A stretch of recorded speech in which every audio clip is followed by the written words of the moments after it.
末世来临，丧尸灾变席卷南星，物种疯狂变异，人类成为了怪物的食物。下饭重生回到末世前疯狂囤粮，先来10万箱泡面，再来10万箱火腿肠，再来100万吨牛肉，100万吨蔬菜，100万吨纯净水。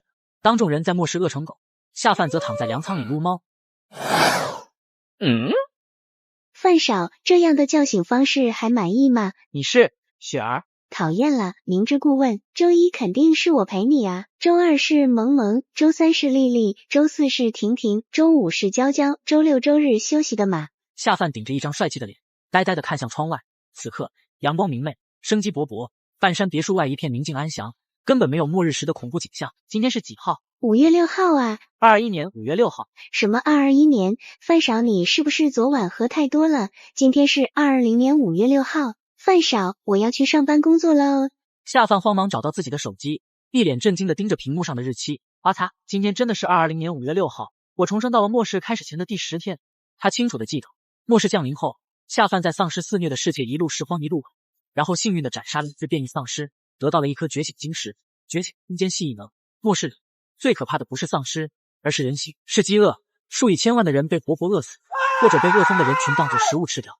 在末世第2年的某天夜里，下饭收集了一天的物资后，在一间破败的房子里睡着了。一觉醒来，居然回到了这里。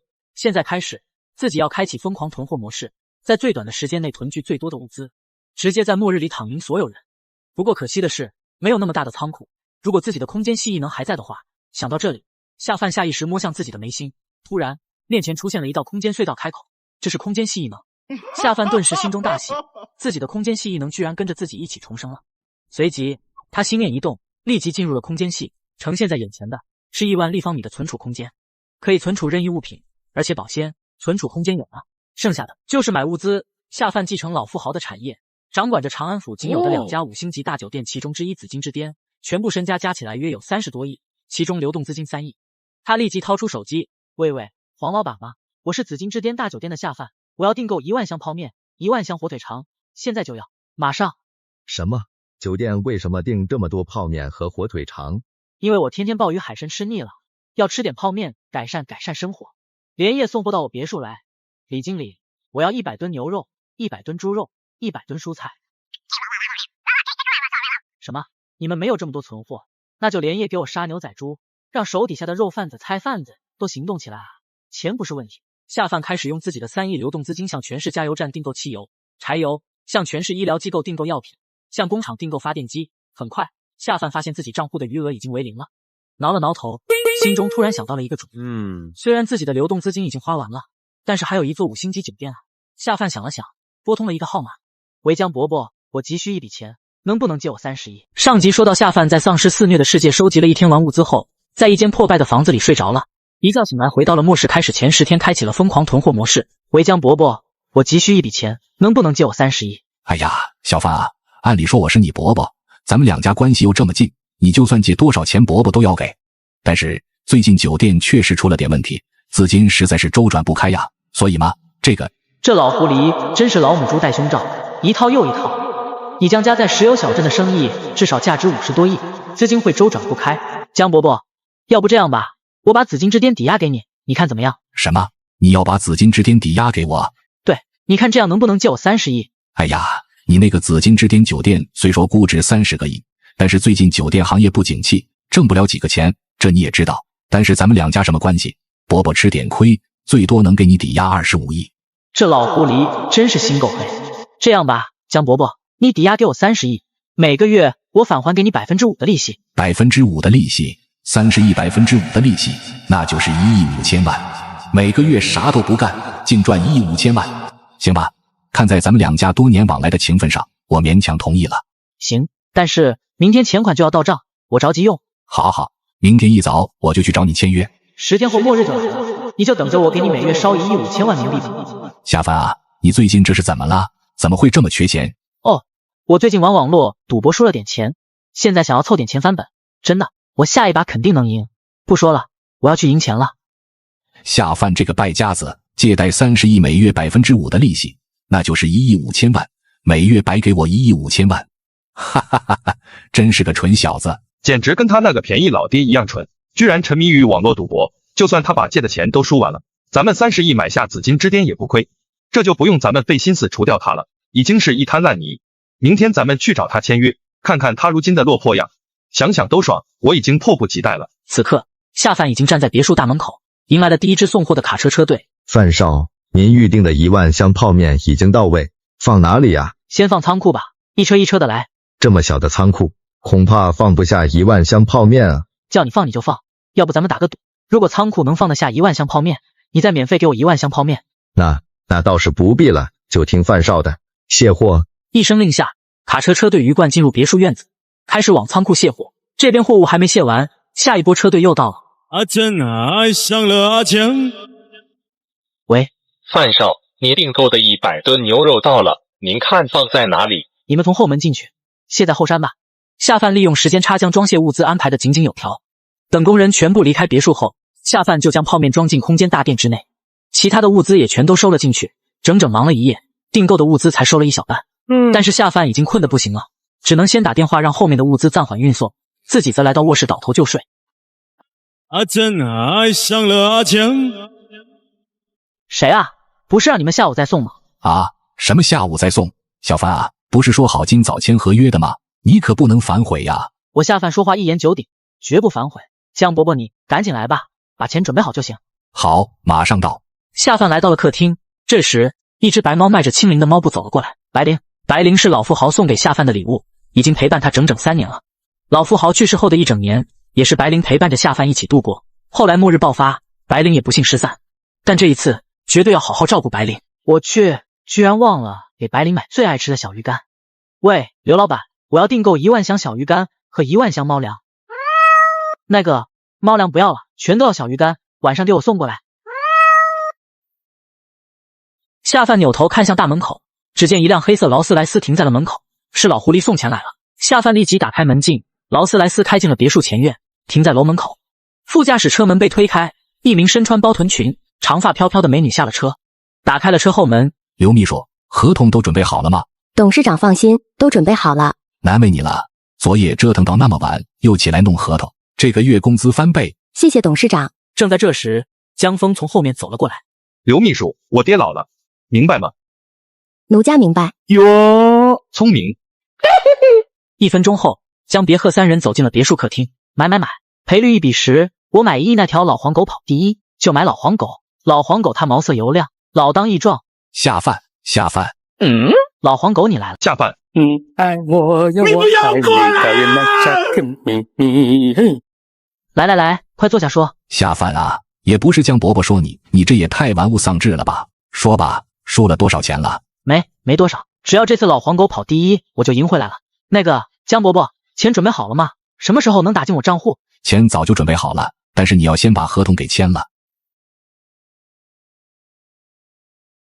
我翻开合同扫了几眼，这本合同是常规的抵押合同，但是在不显眼的地方做了很多的手脚，其中就包括，如果1月内我无法还清借贷及利息，紫金之巅的资产将自动划归江别鹤名下，而且还要继续还利息。老狐狸玩得一手好算盘，但这次你怕是玩秃噜皮了。1个月后，你怕是连自己的骨头都被丧尸给啃光了。好，没问题，我签字。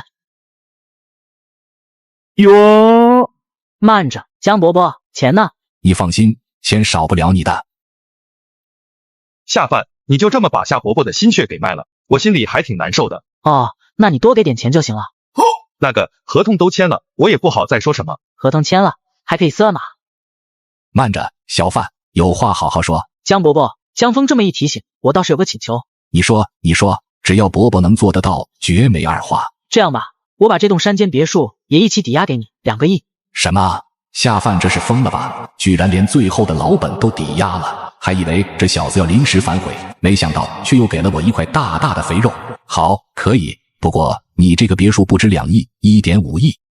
3亿，月息也是5%，但是我有个条件，给我8天的准备时间，8天后我再搬出别墅。8天后就是末日，坐等这2父子上门找死。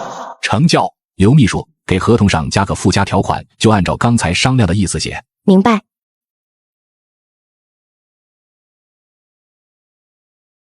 我扫了一眼合同，确认无误后，然后签上了自己的名字。江伯伯，钱何时能到账？我等着急用呢。马上，风儿。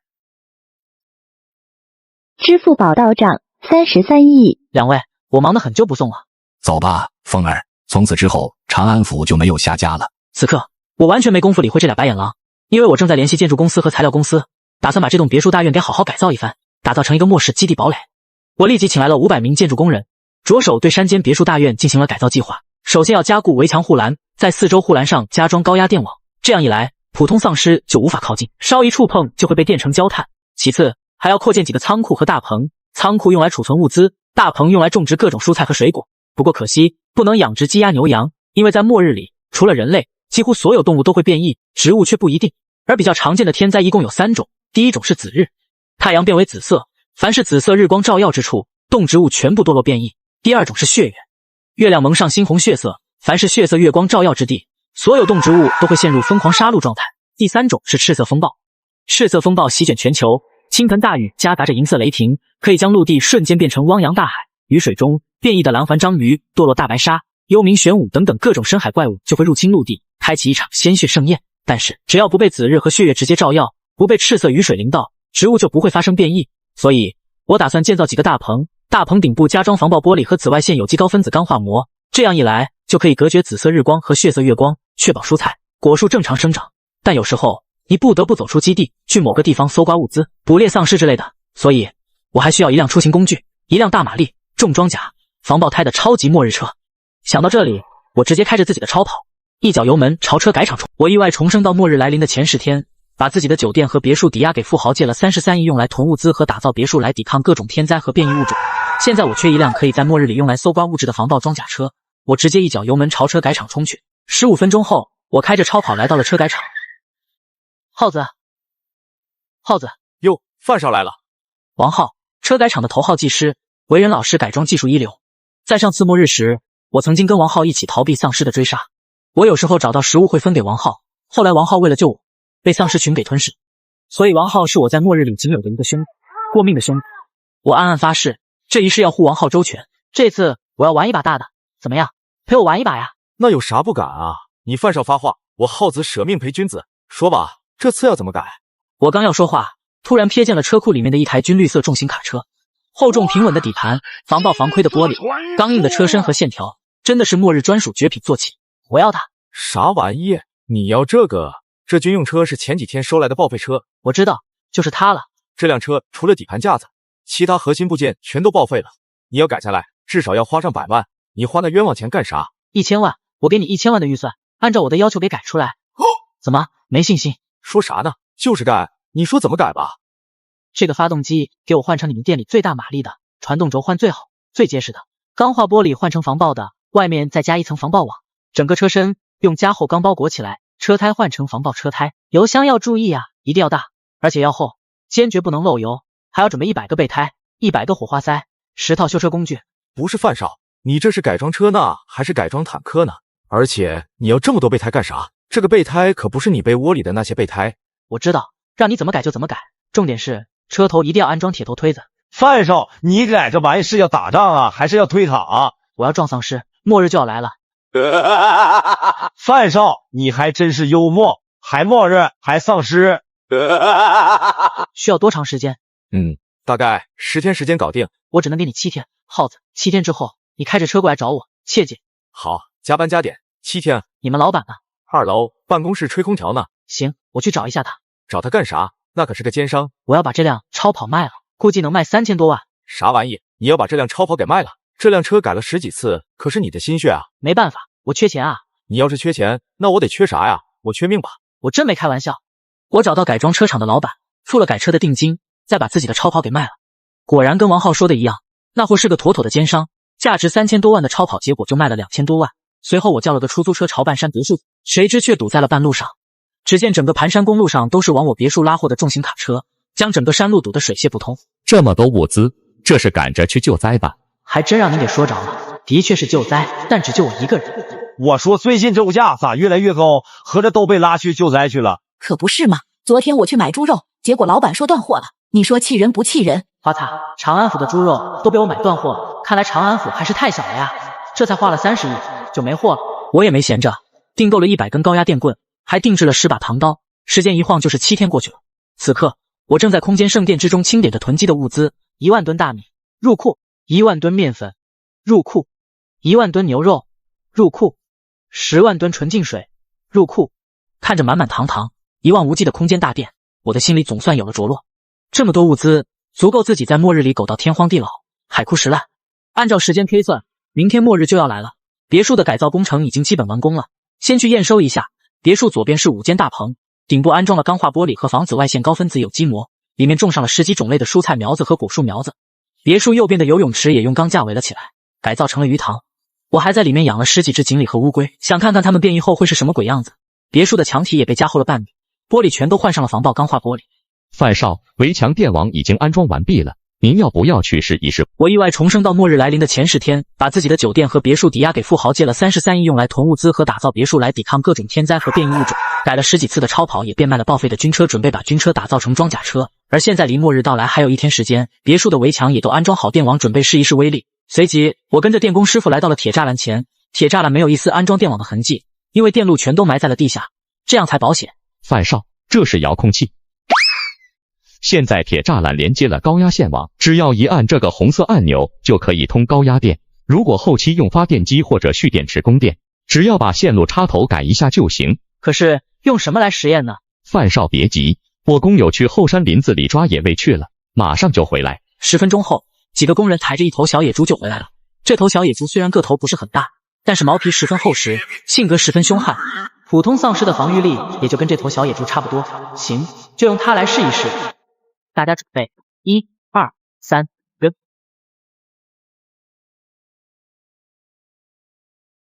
来，工人师傅们辛苦了，我请大家吃点乳猪。来，大家沾着佐料一起吃点。范少，你居然随身带着佐料，真是懂得生活的男人啊！正在这时，一声发动机的轰鸣声从远处传来，整个地面都在微微震颤。我去，什么声音？工人们纷纷扭头朝声音的源头望去，只见山路上一辆装甲厚重的重型卡车呼啸而来。那玩意是坦克？不像啊，好像是一辆反坦克装甲车吧。爆改重卡直接开进了别墅大院，停在众人面前。范少，怎么样？兄弟没让你失望吧？兄弟，牛逼！我把账户里剩下的100多万全都给工人师傅们发了红包，让他们回家好好陪陪家人。范少，原来你不止改了车，还把院子都爆改了一遍啊！说出来怕你不信，昨晚我夜观天象，发现明天将会有一场天灾降临全球。你信我？我信。你找什么呢？那个范少，你平时是吃镇定剂还是抗幻剂？我吃你妹啊！不信是不是？好，今晚你别回去了，留下来陪我喝酒。明天早晨起床，请你看一场万年难遇的天灾烟花秀。我拿出手机定了一个闹钟，早晨9点半，9点40分，末日将会降临。范少啊，看你病成这样，我也不忍心丢下你一个人回去。行吧，今晚我留下陪你喝点，明天一早我就带你去看医生。干，祝你早日康复。两人正喝着，白灵迈着猫步走了过来，好像受到了惊吓，直接就往我的怀里钻。明天末日就要来临，难道白灵是感应到了危险？嘿，这猫真漂亮。我去，这猫好凶啊！白灵就是有点怕生，放心，他打过疫苗。我拿出一罐子小鱼干，放在白灵面前，白灵好像也没什么胃口，依旧窝在我的怀里不肯出来。要知道，末日来临后，几乎所有动物都纷纷变异，这是物竞天择。而按照约定成俗的说法，异能主要分为3种，第一种是身体型异能，可以大幅提升觉醒者的力量、速度、防御、反应力等等，有的身体型觉醒者甚至还能实现身躯的巨大化。第二种是元素型异能，例如风元素、火元素、雷电元素、水元素、土元素、毒元素、暗黑元素等等。觉醒元素型异能就可以控制元素力量进行厮杀战斗。第3种是超能型异能，包括念力、治愈能力、再生能力、空间能力等等，当然还有一些十分特殊的异能，我也未必见过。想到这里，我隐隐有些期待白灵的觉醒能力了。我和王浩又喝了几瓶，两人都晕乎乎的睡了过去。起床！王浩快醒醒！怎么了，范少？快起来，还有10分钟，末日就要来了。我说你这可是病得不轻。正在这时，门铃声突然响起，我扭头一看，只见大门口的监控屏幕上，江别鹤和江峰两人正一脸贱笑着朝镜头招手。下饭，第8天了，你该搬出别墅了。江伯伯过来履行合同了，你有没有钱还给我呀？没有钱还的话，那就立即给我滚出这栋别墅。现在开始，你夏家所有的财产都是我的了，你下饭就是一条丧家之犬。下饭，别怪兄弟不照顾你，酒店还差一个扫厕所、通马桶的位置，我都给你预留好了，赶紧滚出来，去厕所报到吧，晚了可连这份工作都没了。有时候人要找死，你拦都拦不住。我意外重生到末日来临的前10天，把自己的酒店和别墅抵押给富豪，借了33亿用来囤物资和打造别墅来抵抗各种天灾和变异物种。现在距离末日爆发还有几分钟，富豪正在这时找上门来拿回别墅。范少，那俩货是谁啊？这么嚣张？我仇家，一看就不是啥好货，干他们！我看了一眼手机上的时间，距离末日降临还有6分钟，他们来的正好。江伯伯，你们等5分钟，我穿好衣服就下去。行，这么多年都等了，也不差这5分钟。来，耗子，请你看场真人丧尸秀，到落地窗这边来，这里晒不到太阳，还能将大门口的情景尽收眼底。真人丧尸？啥玩意啊？我就看到俩人，不对，好多人围在大门口。江别鹤和江峰带了4名人高马大的保镖跟在后面，只是没让他们出现在镜头前。5分钟到了，下饭，快滚出来 ！Double kill！ 给你脸，你不要脸！来人，把门给我砸了！一声令下，2名保镖走到大门前，举起消防斧，狠狠朝门镜砍去。我去，这他妈直接给电死了，还有没有王法？江峰也惊了，一脸不可置信地盯着地上的2具焦黑尸体。江别鹤阅历丰富，没有被死人的场面镇住，毕竟早年打天下的时候，谁手里还没有几条人命？好啊，下饭，你杀人了，等着把牢底坐穿吧！凤儿，报警抓人！与此同时，天空狠狠一颤，顿时阴沉下来。果然还是来了呀！耗子退到阳光照射范围之外。范少，啥来了？话音刚落，天幕上骤然撕裂出几道黝黑的裂缝，像是狰狞丑陋的伤疤，遮天蔽日。太阳瞬间蒙上一层紫色雾气，诡异的紫色阳光照射在苍茫大地之上。下一刻，蓝星地表的植物开始疯狂生长，散出狰狞气息，海洋开始诡异翻，卷起惊天巨浪。海水中的动物体型10倍、100倍的胀大，血色眼眸爆出惊天凶厉。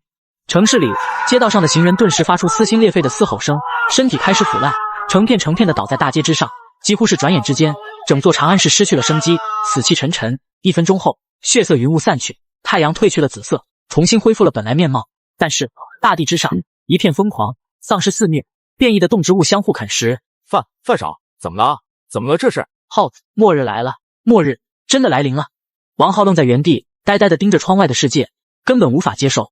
我拍了拍他的肩膀，给他点时间消化，自己则来到了白灵身边。此刻，白灵正缩卷在沙发的角落里，眯着眼睛，似乎正在承受巨大的痛苦。下一刻，白灵的骨骼、血肉开始诡异蠕动起来，利爪不停伸长，体型瞬间长大了1倍。这是暗影系异能，真是没想到，白灵居然觉醒了元素型异能中最为稀有、最为神秘的暗影系，不愧是我的猫种子。之所以说暗影系稀有，是因为觉醒的几率万中无一，而且有几率变异。白灵黑色眼眸中的暴力渐渐消散，青紫色的眼眸渐渐清明。我暗暗松了口气，宠溺地揉了揉白灵的小脑袋。有了暗影系的白灵在旁，在这末日之中的安全感暴增啊！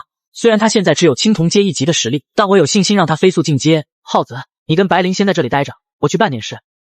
怎么回事？阳伞下的江别鹤和江峰死死盯着山下的城市群落，脸色惨白，心惊肉跳。他们4人因为阳伞而免受紫阳的照射，侥幸存活了下来。正在这时，地上的2具焦黑尸体突然睁开了眼眸，死去的尸体扭曲着4肢，以一种诡异的姿势缓缓站了起来，嗜血的气息疯狂弥漫。他们张开大嘴，像是恶狗扑食般朝江别鹤4人走来。青铜阶1级的丧尸，移动速度很慢，但是依然可怕。愣着干什么？快给老子上！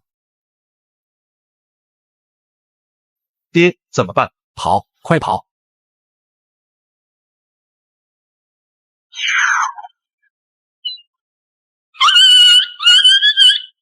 风儿，快救救我！爹，我还年轻，我不想死，你就安息吧。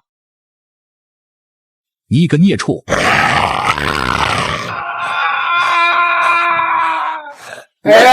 你完了！我绕过正在进食的丧尸，来到了江峰面前。下饭，求求你，救救我，救救我！我们是兄弟啊！我不跟畜生做兄弟。话音刚落，3具丧尸移动了过来，在最前方的正是已经堕化为丧尸的江别鹤。爹，别吃我，别吃我！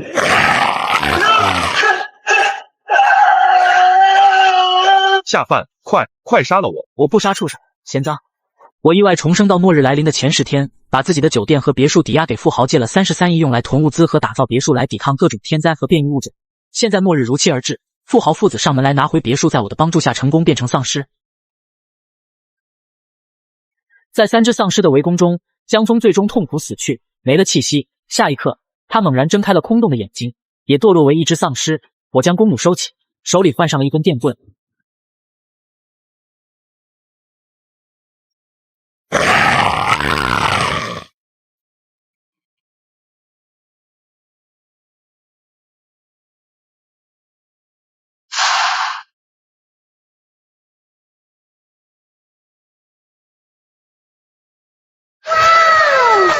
能源晶石，每个丧尸、异兽脑中都有几率产生能源晶石，这是末日中所有异能者修炼的基础资源，内部蕴含的能量可供吸收。而像这种青铜阶一级的普通丧尸脑中，只能产生青铜级别的晶石，蕴含能量很低。我曾经计算过，一名变异者从青铜1级升到青铜2级，大概需要吸收至少10枚青铜晶石。然后我又破开了2只丧尸的脑袋，很遗憾，能源晶石这玩意果然不是那么好爆出来的。最后只剩下了将别鹤的丧尸脑袋。欧皇附体，老子要开宝箱了！一枚土黄色晶石瞬间浮现而出，散出耀目光辉，一股微弱的泥土气息席卷八方。这是觉醒晶石，土系的觉醒晶石。老子果然是欧皇体质，连土系觉醒晶石都能爆出来。话说这将别鹤就是土啊，土的掉渣，不然能爆出土系觉醒晶石。我将觉醒晶石收起，然后回到了半山别墅，先是仔细查看了5间蔬菜水果大棚。大棚上方的顶棚盖子一直是合上的，不透一丝阳光，所以这些幼苗们都没有受到紫色阳光的污染，一切正常。接着我又来到了水塘边观察，此刻变异后的锦鲤和乌龟正在展开混战，企图吞噬对方。锦鲤的獠牙锋利，而乌龟的龟壳厚重，两者打得不可开交，掀起阵阵水花。幸好当初放进去的锦鲤和乌龟数量少，如果稍微多一点，整个水塘都该装不下了。行了，当宠物养着吧。我来到了2楼客厅，王浩的情绪已经平静的差不多了，正在刷着手机新闻。范少，你看新闻了吗？全球都在变了，太平洋海啸吞没樱花国一半土地，火山爆发，火雨吞没美利坚1/4人口，白菜变异，植物毒素污染泡菜国所有水源，亚马逊森林扩张，非球国被热带雨林完全笼罩，地中海干涸，海洋巨兽入侵欧罗巴城市。我都知道，没想到你的预言居然成真了。耗子，既然如此，我就摊牌了，我就是末日预言家，我预言你会觉醒土系异能。范少，你这是什么意思？简单来说，现在末日来临了，丧尸、变异物种越来越多，它们的头颅内会有几率产生觉醒不同种类的晶石，人类如果吞服了这些晶石，就有几率觉醒相应的异能。白灵觉醒了暗影系异能，可以施展暗影系的能力，而我觉醒了空间系的异能，可以开辟次元空间，这个就是土系觉醒晶石。如果你愿意，可以吞了，运气好的话，就能觉醒土系异能。直接吞。啥感觉？有点恶心反胃。范少，你刚才说这玩意是从哪里弄出来的？丧尸屁股里。逗你玩的，是从丧尸脑袋里。没事，吐啊吐的就习惯了。正在这时，空气中的能量波动瞬间朝王浩的眉心涌去，汇聚出了一枚土黄色异能灰烬，熠熠生辉。好烫啊！什么玩意？范少，我是不是毁容了？你小子运气真不赖，才吃了1颗觉醒晶石就成功觉醒了。有的人吃100颗都不一定能觉醒。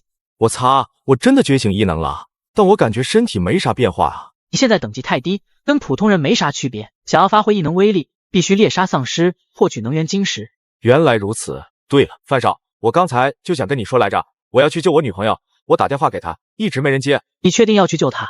现在外边很乱很危险，而且很快就会迎来第2轮天灾，我们最好的选择是待在这里。我明白你说的意思，但是她是我女朋友啊，在一起整整4年了，我必须保护她的安全。范少，范哥，谢谢你的照顾，不然我现在肯定早就变成一具丧尸了。希望以后有机会报答你。耗子，都叫我哥了，兄弟的事情我能不管？走吧，我正好要去洗劫几个粮仓和加油站，顺便帮你一把。走，去试一试我的末日专属坐骑。好，白灵也去。耗子，你女朋友在哪里来着？长安市医科大学。很快，爆改重卡就下了山路，来到了市区。市区里一片狼藉，弥漫着浓重的血腥气息。公路边上停满了被砸毁烧坏的汽车，两侧的店铺要么大门起来，要么已经被砸毁。丧尸群落在街上四处游荡，攻击着逃窜的行人。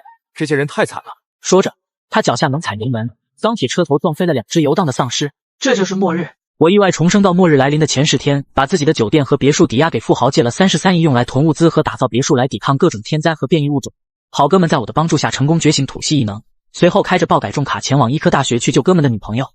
耗子，有件事我必须提前嘱咐你，在末日生存的第一法则就是不要管其他人的闲事。好，范哥，我都听你的。半个小时后，爆改重卡来到了长安医科大学大门口。此刻，大门已经被2辆车堵死，只留下一个1米宽的出入口，必须下车步行。耗子，用这个。白灵，咱们走吧。医科大学的校园里，四处是游荡的丧尸。教学楼、宿舍楼里不停传来阵阵惨叫声。能确定你女朋友在哪栋楼哪间房吗？这个时间，她应该在医科实验室里，5楼，就是最左边那一栋楼。暗影系的白灵果然厉害，还好把他带来。白灵干得好，今天的小鱼干翻倍。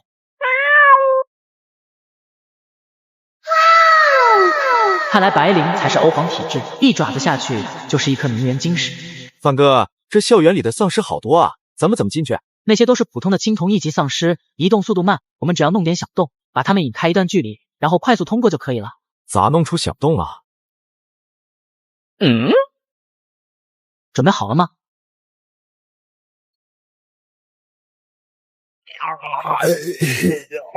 快走，快走！一声令下，2人一猫撒腿就朝校园里跑。这段路大概有个300多米。白灵的速度本来是最快的，但他不知道目的地，只能跟在我身旁。这时，四周的丧尸都发现了2人，迅速调整方向，朝他们围了上来。白灵，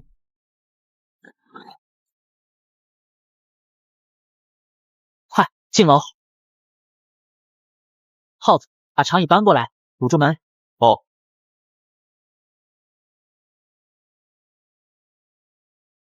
这时，白灵的利爪已经切碎了那只丧尸的头颅。能源晶石，我去！白灵果然是欧皇料，实锤了。后面如果开宝箱，还是得让白灵来。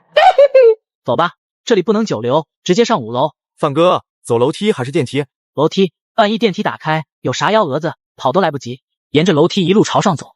突然，楼梯间拐角处走出一道侧影。喂，护士小姐，你们的实验室在5楼哪个房间？耗子，这只丧尸落单了，你上，正好练练手。好。上头，哎呀，捅歪了！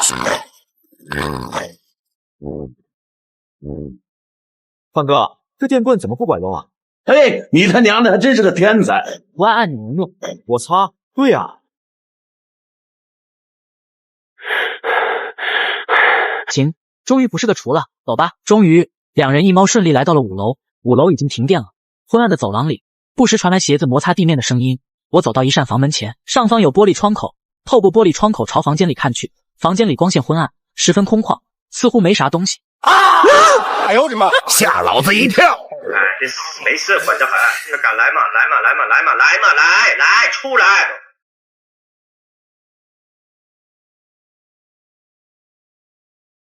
白灵，开宝箱。有了白灵，老子直接改存能源晶石了，好吧？我和王浩沿着走廊一路朝前搜索，陆续解决了10几只丧尸。凡是白灵切开的脑袋，必定有能源晶石；凡是王浩切开的脑袋，必定没有能源晶石，搞得王浩很是郁闷。2人一猫一路杀伐，终于来到了走廊尽头。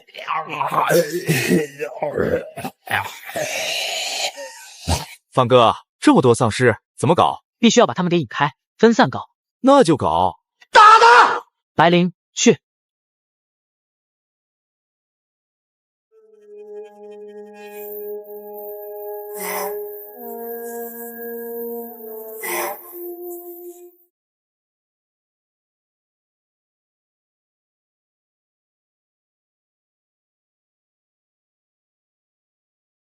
耗子，你觉得哪个有晶石？能源晶石这种东西爆率很低，我看就最左边这颗脑袋里有。好的。我意外重生到末日来临的前10天，把自己的酒店和别墅抵押给富豪，借了33亿用来囤物资和打造别墅来抵抗各种天灾和变异物种。现在为了去救兄弟的女朋友，一起来到了医科大学。2人一猫一路击杀丧尸寻找，终于来到了最后一间房。范哥，你这是什么道理？反向推理。这一刻，我顿时感觉自己发现了王浩的正确用法。白灵的欧皇体质和王浩的飞球体质一正一反，欧皇直接开宝箱，飞球也可以排除宝箱。按理来说，卧龙凤雏只要的其一，就可囤得无限的能源晶石。现在我坐拥卧龙凤雏，何愁不能囤得天下晶石？白灵，开箱子。我美滋滋的将4颗能源晶石收入囊中，短短1个小时的功夫，已经囤了25颗能源晶石。走，继续。两人一猫来到了走廊尽头的大门前，推开一看，里面是一处很大的会场。会场的左边还有一个房间，5楼最后一个房间了，应该就在里面。露露，我来救你了。与此同时，房门之后，这里是一间会议休息室，50多平米的房间内，3个人正躲在角落里瑟瑟发抖。吴老师，咱们躲在这里真的安全吗？放心，露露，有我在，你不会有事。我说吴英俊、露露啊，知道你俩师生恋，单身宿舍都快变成你们2个的炮房了，整天炮火连天的，但这个时候就别腻歪了吧，赶紧想想办法，怎么才能逃出去？李阳，小毛孩，你懂个屁！现在这栋楼里到处都是丧尸，只有这里是最安全的。我们的最优选择就是待在这里，等待救援。这里有水，我们可以坚持很久。如果没有人来救我们呢？如果这是世界末日了呢？世界末日？你是不是灾难片、丧尸片看多了？万一呢？万一真的世界末日，我们该怎么办？在这里等死？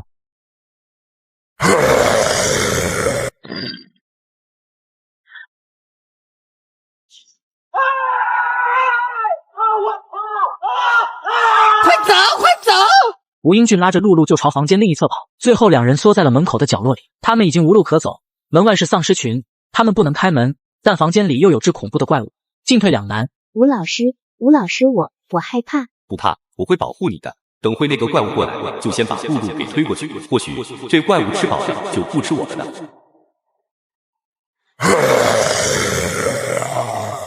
正在这时，被堵住的房门顿时被一股巨力撞开，我和王浩冲了进来。正看到眼前的一幕，我的关注点瞬间凝聚在那只爬在墙壁的丧尸身上。它是由普通丧尸变异而来，不但可以像壁虎一样攀爬墙壁，而且速度很快，跟普通人类的速度相似。尤其是它喉咙里可以伸缩的长舌，是捕食猎物的利器。虽然只是青铜阶1级，但是比普通丧尸强悍太多。露露，我来救你了，快跑！门开了，有活路了。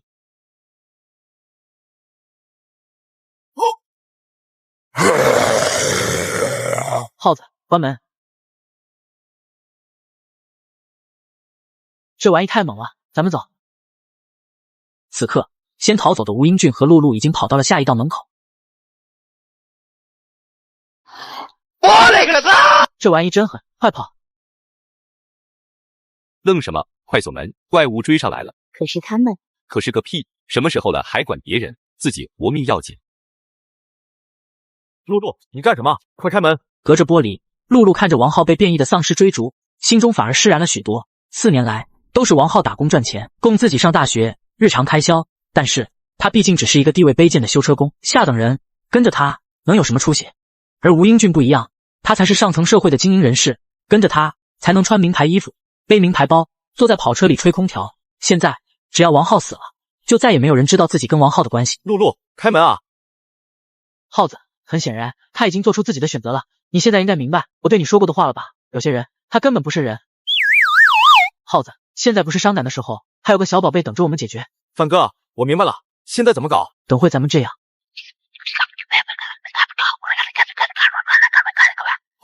你确定？现在只能这样了。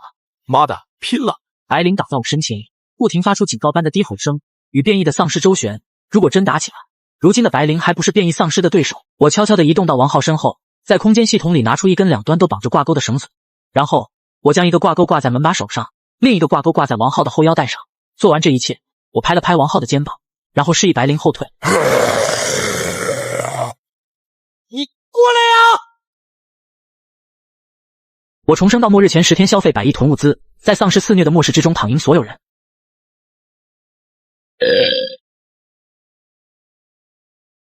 就是现在，白灵，我来！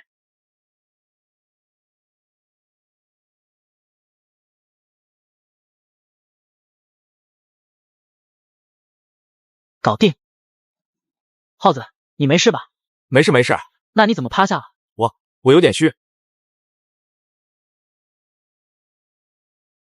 这可是变异体，说不定能爆出好东西，最少也要爆1颗能源晶石吧，不然我那根电棍不就白瞎了？耗子，你觉得这只变异的丧尸能不能爆出好东西？你就说垃圾玩意，肯定爆不出东西，啥都没有。垃圾玩意肯定爆不出东西，啥都没有。你再说一句，尤其像是觉醒晶石这种极品货，就更别想了。尤其像是觉醒晶石这种极品货，就更别想了。OK， 有了王浩的飞球诅咒，再加上白灵的欧皇之力，妥妥的双保险啊！白灵，盘他！哇，金色传说！这是雷电系觉醒晶石，居然是与暗影系相媲美的雷电系觉醒晶石。暗影系鬼魅莫测，是阴性异能中的巅峰的存在，而雷电系至阳之刚，乃是阳性异能中绝对的霸主。两者相辅相成，相生相克。这次赚翻了，卧龙凤雏果然名不虚传。不过可惜了，我已经觉醒了空间系，这雷电系觉醒晶石就先囤起来吧。我大手一挥，将雷电系觉醒晶石握在手心。正在这时，游走的电弧在我的视海中游走一圈，然后隐隐勾勒出一道银色灰迹，若隐若现，随即消散一空。这是？难道说我可以吞噬这颗雷电系觉醒晶石？一时间，我思绪万千。按理说，每个人只能觉醒一种异能，如果觉醒两种异能，那两种力量就会产生矛盾，导致觉醒者爆体而亡。但是有没有一种可能，由于我是重生之躯，空间系算是与生俱来的，所以我还可以觉醒一种异能。想到这里，我不禁心潮澎湃。如果真能觉醒两种异能，那在这末世之中还不得横着走？不过现在不是研究这个的时候，先收起来吧。耗子，你怎么还坐在地上？快起来啊！我也不想，这不是腿有点软吗？与此同时，房门另一侧，露露透过玻璃看到了我和王浩相互配合斩杀怪物的情景，他心中惊骇不已。露露，快走了，磨蹭什么呢？话音刚落，一阵悉悉索索的声音从楼道远处传来，越来越近。吴英俊心中疑惑，凝神朝远处的楼道看去，只见地板上有个小东西在爬，像是个婴儿。紧接着，后面又出现了一个、两个，一大群婴儿丧尸如潮水般从楼道里涌来。他们磨着满嘴尖牙，眼睛空洞，僵硬的脸上表情诡异，正要逃走的吴英俊和露露顿时吓得毛骨悚然，只能往回逃。快闪无影脚！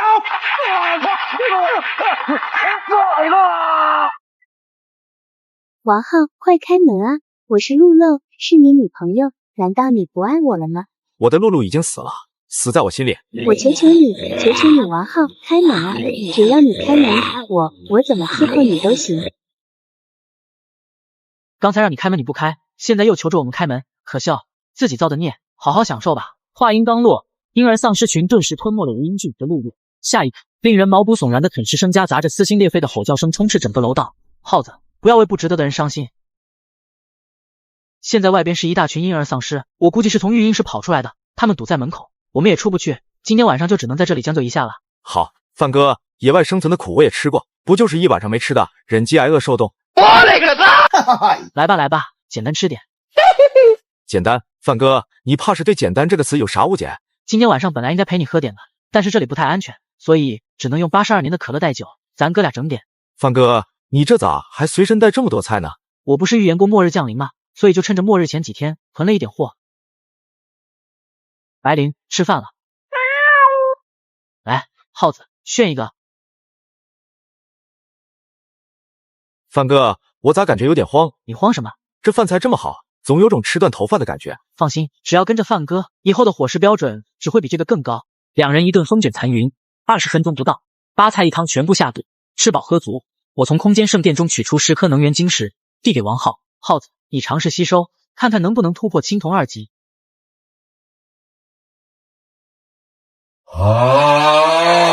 我又拿出10颗能源晶石，放进猫盆子里。白灵，这是你的。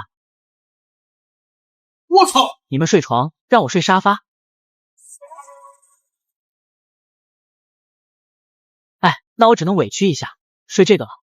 我跃上床，盘膝而坐，掌心浮现出雷电系觉醒晶石。我要尝试吞噬雷电系晶石，觉醒出自己的第2系异能雷电系。我重生到末日前10天消费100亿囤物资，在丧尸肆虐的末世之中躺赢所有人。我深吸一口气，直接将雷电系觉醒晶石吞入腹中。狂暴的雷电能量骤然涌入我的四肢百骸，锤炼着每一寸肌肤，每一处肌肉，每一个内脏。而此时我的眉心处，幽蓝色空间灰烬与银色雷电灰烬交相辉映，熠熠生辉。我猛然睁开双目，瞳孔中似有银色电弧跃动，散出毁灭气息。成了，第2系异能雷电系。我心中大喜，从床上一跃而下，挥动双拳，感觉自己的力量增加了2-3倍，而且自带风雷之声。雷电系果然强悍。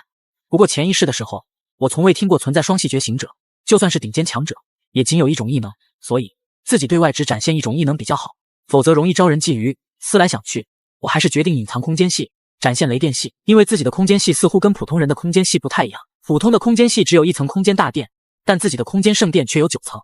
2层至9层究竟有什么，谁也不知道。而且圣殿空间里还有自己囤的百亿物资，那肯定是不能让外人知道的。所以空间系才是自己最大的秘密。如此一来，展现雷电系才是最明智的选择。下面就是要吸收能源晶石，尽快提升自己的战斗力。我将剩余的能源晶石全部拿出，数了数，还剩25颗，差不多应该够了。我在床上盘膝而坐，然后将12颗能源晶石握在掌心，心念微动，能源晶石缓缓化为一道精纯能量涌入我的体内，然后朝识海中的银色雷电灰烬汇聚而去。雷电系适合战斗，所以我选择优先升级雷电系异能。在吸收了12颗能源晶石后，雷电灰烬骤然一闪，终于提升到了青铜2级。我紧握右拳，一阵爆豆般的声音响起，一拳砸出，电弧环绕，力道十足。虽然这一拳下去没有高压电棍那么猛，但是电翻一只青铜1级的普通丧尸还是绰绰有余的。现在就算不用电棍，我也有了自保的能力。下面就是升级空间系了。我深吸口气，握住1颗能源晶石，开始吸收。此刻已经吸收完毕10颗能源晶石，突破到了青铜2级的白灵睡在我身上。白灵，起床了。范哥，早啊。早，起床刷牙洗脸了。范哥，你是机器猫吗？咋啥都有？就是囤了点物资。耗子，有件事我必须跟你说一声。啥事？你说。从今天开始，空间系的秘密不能让第3个人知道。对外，我会展现雷电系的异能。第3个人？那白灵呢？白灵又不是人。哦，对哦，白灵也要保密。对了，你昨晚吸收了几颗能源晶石，突破了吗？吸收了9颗，突破到了青铜阶2级。王浩吸收了9颗能源晶石，突破到2级。白灵吸收了10颗能源晶石，突破到2级。我的雷电系异能吸收了12颗能源晶石才突破到2级，而空间系更夸张，吸收了13颗能源晶石才半保状态。果然，异能的品质越高，每提升1级所需的能量也就越多。从今天开始必须要疯狂囤货，疯狂囤能源晶石。耗子，那你提升到2级之后，身体有没有什么变化？我感觉皮更厚了，而且可以简单的控制。说着，王浩心念微动，地上的泥土瞬间在他的脚缓缓爬了上来，在王浩的身体表面覆盖上一层坚硬的护盾。这个是土系异能的初级技能，叫厚土壁垒，防御力惊人。你现在这护盾还只是雏形，防御力稍弱，不过应该能抵御普通1级丧尸的撕咬。而且我只能维持大概3分钟时间，很不错了。关键时刻可以保命。两人洗漱完毕，然后开始吃早饭。我先拿出电饭锅，然后将清洗好的大米、红豆、枸杞、桂圆、莲子放入锅里，再倒入适量纯净水，开始煮粥。我再拿出电饼铛，倒上高级橄榄油，待橄榄油温热，打入1颗鸡蛋。鸡蛋在电饼铛里冒出油脂，快速成型，散出浓郁香气。一旁的王浩和白灵狠狠咽了口唾沫。这一番操作，看得王浩有点怀疑人生。范哥，实话说吧，你以前是不是在蓝翔厨师专业待过？父母去世后，我平时在家都是自己做饭，闲的时候我还遍访各地名厨，跟他们学习做菜。美食、美酒、美女，缺一不可，这才是生活啊！说着，我将煎好的鸡蛋盛进盘里，色泽鲜嫩，香气扑鼻。看见没？这鸡蛋的火候千万要掌握好，火候过了，蛋会老，糖心也会凝固；但火候轻了，里面的糖心温度不够，香气也就不浓郁了。一个煎蛋就这么多讲究，跟范哥一比，我以前是吃猪食的糙汉子啊。这时，电饭煲里的八宝粥已经煮好，我用碗盛了2碗香喷喷的八宝粥和1盘紫金黄金黄的煎蛋，全部摆上了桌。吃吧。王浩迫不及待地咬了一口煎蛋，喝了一口八宝粥。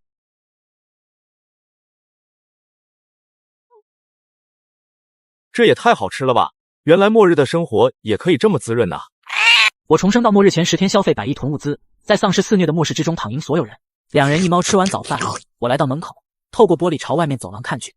楼道里静悄悄的，婴儿丧尸已经不见了踪影。接着再把床、家具都收进圣殿空间。耗子，外面已经安全了，收拾一下，咱们出去。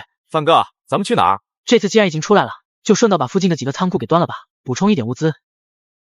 两人收拾妥当，打开门，朝楼下走去。路上没有碰到一只丧尸，顺利的来到1楼大厅。此刻，大厅门口依然有几只丧尸在游荡，必须尽快干掉他们，否则他们会引来更多的丧尸，那样我们就出不去了。王浩立即行动，把堵在门口的长椅搬开。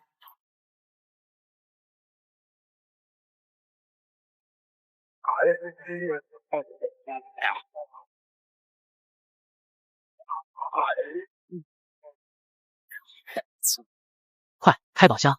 这一波下来，直接入账5颗能源晶石。王浩也破天荒的找到了1颗。快走，院子里的丧尸要过来！两人一猫立即离开原地，朝学校大门冲去。一路上，我挥舞着手中的唐刀，凡是靠近的丧尸都头颅落地。王浩则甩开膀子，手中的电棍连连将四周丧尸击飞。白灵一猫当先，率先杀出重围，来到了学校大门口。我看见自己的爆改重卡安然无恙，这才暗暗松了一口气。两人一猫正要朝爆改重卡走去。救命啊！你们等等我！我淡漠的看了一眼，直接扭头跃上了爆改重卡的副驾驶。王浩见我没有救人的意思，也狠狠咬牙上了车，开车。你奶奶的见死不救，老子做鬼都不放过你们！我们没有义务救他，救他反而会让自己陷入险地。我明白。爆改重卡沿着公路一直朝南走，街道两旁有许多小超市和便利店。范哥，不是要搜刮物资吗？你看，好多店铺。这些便利店大部分都被幸存者搜刮完了，而且这么小的店根本不值得咱们出手，格局要大。那咱们去哪里？我乐呵呵从兜里掏出一张地图，上面已经标满了红色的小点。这些都是长安市的大中型仓库，距离我们最近的一处物流仓库是天迈时代广场。好嘞！王浩答应一声，一脚油门撞飞了两只丧尸，急速朝天迈时代广场驶去。20分钟后，两人就抵达了天迈时代广场。不过前面的路都被车堵住了，两人只能下车步行。此刻，偌大的广场上一片寂静，四处都是游荡的丧尸。范哥，你看那是什么玩意？我闻言抬头看去，只见广场上一尊巨大的身影正在缓缓走。他身高3米多，魁梧的身材如小山一般，头上蒙着一个布袋子，只露出2个窟窿，而且手里还握着一枚巨大的白骨斧头。这是丧尸变异体血色屠夫，还是青铜阶4级的血色屠夫？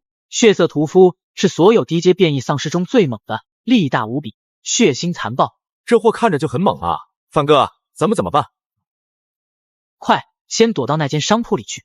两人一猫立即紧跑起来，跃进了破碎的落地窗帘，俯下身压低脑袋。我刚跃进窗户就发现，这房间里还有好多人，全都背着大包小包。此刻，这些人也正在盯着我和王浩，一脸惊讶。正在这时，斧头拖地的声音越来越响，众人慌忙低下头，屏息凝神。血色屠夫迈动巨大的步，单手托着巨斧从商铺窗前走过，恐怖的威压让四周的所有生物屏息避让。血色屠夫渐行渐远，躲藏在商铺里的人不禁暗暗松了口气。你们也是去广场超市搜集物资？对，我是刘恒，不如一起吧，人多力量大。没兴趣。刘哥，他们给脸不要脸，让他们自生自灭去吧。那你们先请。我没有理会，直接带着王浩和白灵跃出窗框，一路朝商场摸索过去。刘哥，他们不跟我们合作，为什么你还要让他们先去搜索物资？广场里有很多丧尸，让他们先去给我们探探路。再说了，他们只有2个人，连包都没有，能拿多少物资？刘哥英明。与此同时，我和王浩一边利用街上的轿车遮挡身形，一边朝商场大门跑。范哥，那个刘恒怎么会这么好心，让我们先进商场拿物资？那个心机婊只是想让我们去给他探路罢了。我操，原来是这样，臭不要脸！那咱们怎么搞？我重生到末日前10天消费100亿囤物资，在丧尸肆虐的末世之中躺赢所有人，以其人之道还治其人之身。你是说？明白。破败的商铺里，距离我和王浩2人出发已经过了10分钟，时间差不多了，咱们走。一声令下，身后的人背着背包，拿着钢管、斧头、铁锹等工具，跟着刘恒翻过橱窗，朝商场走去。此刻，商场大门口的广场上，上百只丧尸在漫无目的的游荡。虽然数目不少，但广场的面积大，所以丧尸的密度并不大。丧尸果然少了一些，那2人也不知道死了没有，死了最好，少点竞争者。大家准备好，跟我冲过去。王霞、周明跟在我身后。刘恒拿着一柄消防斧，每次都有一只丧尸倒在血泊里，他的力量几乎相当于2-3个成年男子的力气。王霞拿着一根铁棍，棍子上居然附着着赤色火焰，一棍子下去，虽然只死一只丧尸，但是却非泯然丧尸。周明纯粹是战斗技巧熟练，像是练过散打，手里的棒球棍虎虎生风。刘恒3人算是末世中的幸运儿，才末世的第2天便在机缘巧合下才发现了丧尸脑袋里的觉醒晶石。刘恒觉醒了力量系，王霞觉醒了火系，而周明不敢吞觉醒晶石，所以错过了觉醒的机会。此刻，广场上的丧尸几乎都朝他们围了过来，导致广场边缘已经出现了真空地带。你看，刘恒肯定是个身体型觉醒者，不然力气不会这么大。那个戴棒球帽的女人应该是觉醒了火系异能，其他人应该都是普通人。这2人不是应该早就进商场去吸引丧尸了吗？怎么还在这里？刚才我们去撒了泡尿，没想到你们就赶在前头了，辛苦辛苦，这些丧尸就交给你们了。该死！刘恒狠狠咬牙，没想到自己反被摆了一道。王霞、周明突围。话音刚落，3个人瞬间脱离了人群队伍，相互配合着朝商场大门冲去。刘恒大哥，等等我们，不要丢下我们！很快，这些人被涌来的丧尸群包围，成为了自助餐。刘恒三人顺利抵达商场。还好有这些蠢货帮我们吸引丧尸，这个方法真是屡试不爽。不过刚才那两人似乎不太好对付，尤其是那只白猫。怕什么？咱们有2个超能力者，等会如果遇见了，直接弄死他们。而且这商场里的丧尸可不比外边少。走，去超市。此刻，我和王浩已经来到了地下超市，内部面积很大，货柜上的商品琳琅满目，还没有人来搜刮过。耗子、白灵分头行动。好嘞。丧尸暂时被白灵和王浩引开，我来到货架前，开始往空间圣殿里搬物资。我所到之处，原本满满堂堂的货架瞬间被清空，比王浩舔的盘子还干净。很快，日常用品区、零食区、水果蔬菜区等等都被我搜刮一空。此刻，只剩下了肉类食品区幸存。正当白灵要窜进肉类食品区遛丧尸的时候，突然停下了猫爪，侧耳倾听。作为一只猫科动物，白灵的听觉十分敏锐。我见状也心中一动，仔细听。我朝王浩做了个手势，让他在原地等候，然后自己轻手轻脚地顺着声音走去。声音越来越大，我转过一个装满牛肉的冷刃，我忍着反胃的冲动，缓缓退了回来。这玩意少说也是一头青铜2级的变异丧尸犬，不知道吃了多少丧尸，浑身杀意腾腾，一看就不好招惹。范哥，怎么回事？变异丧尸犬2级的，我去，这怎么整？要不咱们溜？到手的肉不囤，天理难容啊！走，咱们先退出去。随即，两人一猫退出了肉类食品区，来到了过道里。我从过道口朝内部看去，正好可以看到里面的肉类食品区。来，咱们往后站。这个位置看不到里面的肉类食品区。正在这时，一阵脚步声传来，我扭头一看，是刘恒三人赶到。我去，什么情况？不对啊，物资怎么全都不见了？这个超市应该没有人搜刮过啊？难道是超市倒闭清货了？妈的，白费这么大劲！这时，刘恒突然发现了过道里的我和王浩，走过去看看。三人立即朝我和王浩这里走来。终于来了，刘恒三人停在距离我10米之外，正好是安全距离，而这个位置正好可以看到里面的肉类食品区。这一切都是我设计好的。你们也来了，看看吧，白来一趟，连根毛都没有。没有，我怎么感觉是被你们拿走了？你在这里搞笑呢？我们连包都没有，怎么拿？说的也是，这么多东西都没了，背包都没有，怎么装物资？正在这时，王霞扭头朝超市内部看去，正好看到了肉类食品区的冷柜上还有琳琅满目的肉食品。呵呵，这俩倒霉货居然没看到，活该饿死！白跑一趟，我们打算走了。站住！怎么了？你们从那边出。对，你们从后门出去。为啥？因为前门好多丧尸，你们出不去。原来如此，大鱼上钩。我重生到末日前10天消费100亿囤物资，在丧尸肆虐的末世之中躺赢所有人。看着我和王浩两人离开的背影，刘恒眸中闪过杀意。怎么回事？刚才我正打算把这2人给做掉。你们看，那是什么？刘恒和周明抬头看去，顿时眼前一亮。肉，冷柜里全是肉。对，刚才他们那个位置根本看不见里面的肉，所以我没让他们从这里经过，万一看见了呢？还是你机灵，走，搬货，今晚有肉吃了。三人兴高采烈地朝肉类食品区跑去，来到冷柜前，看着琳琅满目的肉品，刘恒三人的眼睛都直了。这下咱们发达了，快往包里装！刘恒三人立即翻箱倒柜，将各种肉往自己的背包里塞，像是土匪进村一般。你们有没有觉得有点奇怪？确实有点奇怪，其他货柜毛都没有，肉类区居然还有这么多肉。这还不是最奇怪的，最奇怪的是这里居然没有一只丧尸。对呀，这里怎么会连一只丧尸都没有？而且这么安静，刚才看见这么多肉，太过兴奋了，以至于忘记了思考。快，装完赶紧走！话音未落，一阵低吼声从三人身后传来。三人扭头一看，顿时倒吸一口冷气。只见一头丧尸犬正盯着他们，血眸狰狞，满嘴獠牙滴落腥臭咸水。千万别动！丧尸犬跟狗的习性相同，你越是跑，它越是追。那怎么办？这老六，我真的服了。周明至死才明白，原来自己也只不过是刘恒随时可以舍弃的牺牲品。趁现在，快跑！但罗恒低估了丧尸犬的智慧，他咬死周明后，并没有停下来享受新鲜的美食，而是选择追击刘恒和王霞。走，收物资去。随即，我和王浩重新返回肉类食品区，然后悠闲地穿梭在冷柜间，像是逛超市一般开始囤货。3分钟不到，除了被丧尸犬糟蹋过的肉以外，全部进了我的空间圣殿。有人帮忙遛狗的感觉真好。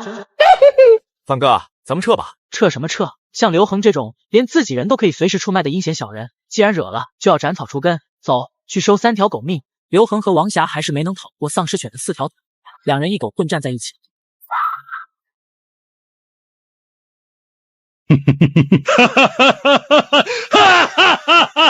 看来丧尸犬也就这样，不过是条个头大点的狗。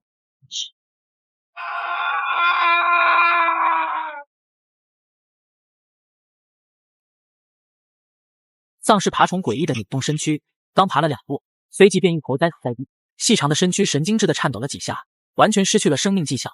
而此刻，王霞正冷漠的看着这一切，脸上不但没有一丝恐惧，嘴角反而勾勒出一丝得逞的冷笑。蠢货，还是老娘活到了最后，要不是你还有点利用价值，老娘绝对不会让你活到现在。而现在，这里的所有物资都是我的了。精彩精彩，没想到你才是幕后心机婊。你没走？何止没走啊，还把肉食区全都搜刮完了，然后又看了一场好戏。是你故意让我们引开了丧尸犬，是请你们帮忙遛了个狗。既然如此，那以后不如我们合作。你也有超能力。刚才你射我，现在轮到我射你了。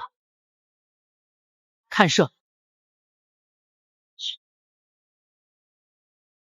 范哥，看来我这个秘密武器没有发挥作用啊。行，马上就是你们发挥作用的时候了。这里有2个变异体，又到了激动人心的开宝箱时刻。王卧龙，请说出那句让人热血沸腾的飞球咒语。垃圾玩意，肯定爆不出东西，啥都不是。白凤雏，请做出那个让人血脉喷张的欧皇动。白灵迈着妖娆的猫步走到丧尸犬和丧尸寄生虫的尸体跟前，然后爪起指落，2颗头颅瞬间被切开，露出了里面的真容。我重生到末日前10天消费100亿囤物资，在丧尸肆虐的末世之中躺赢所有人。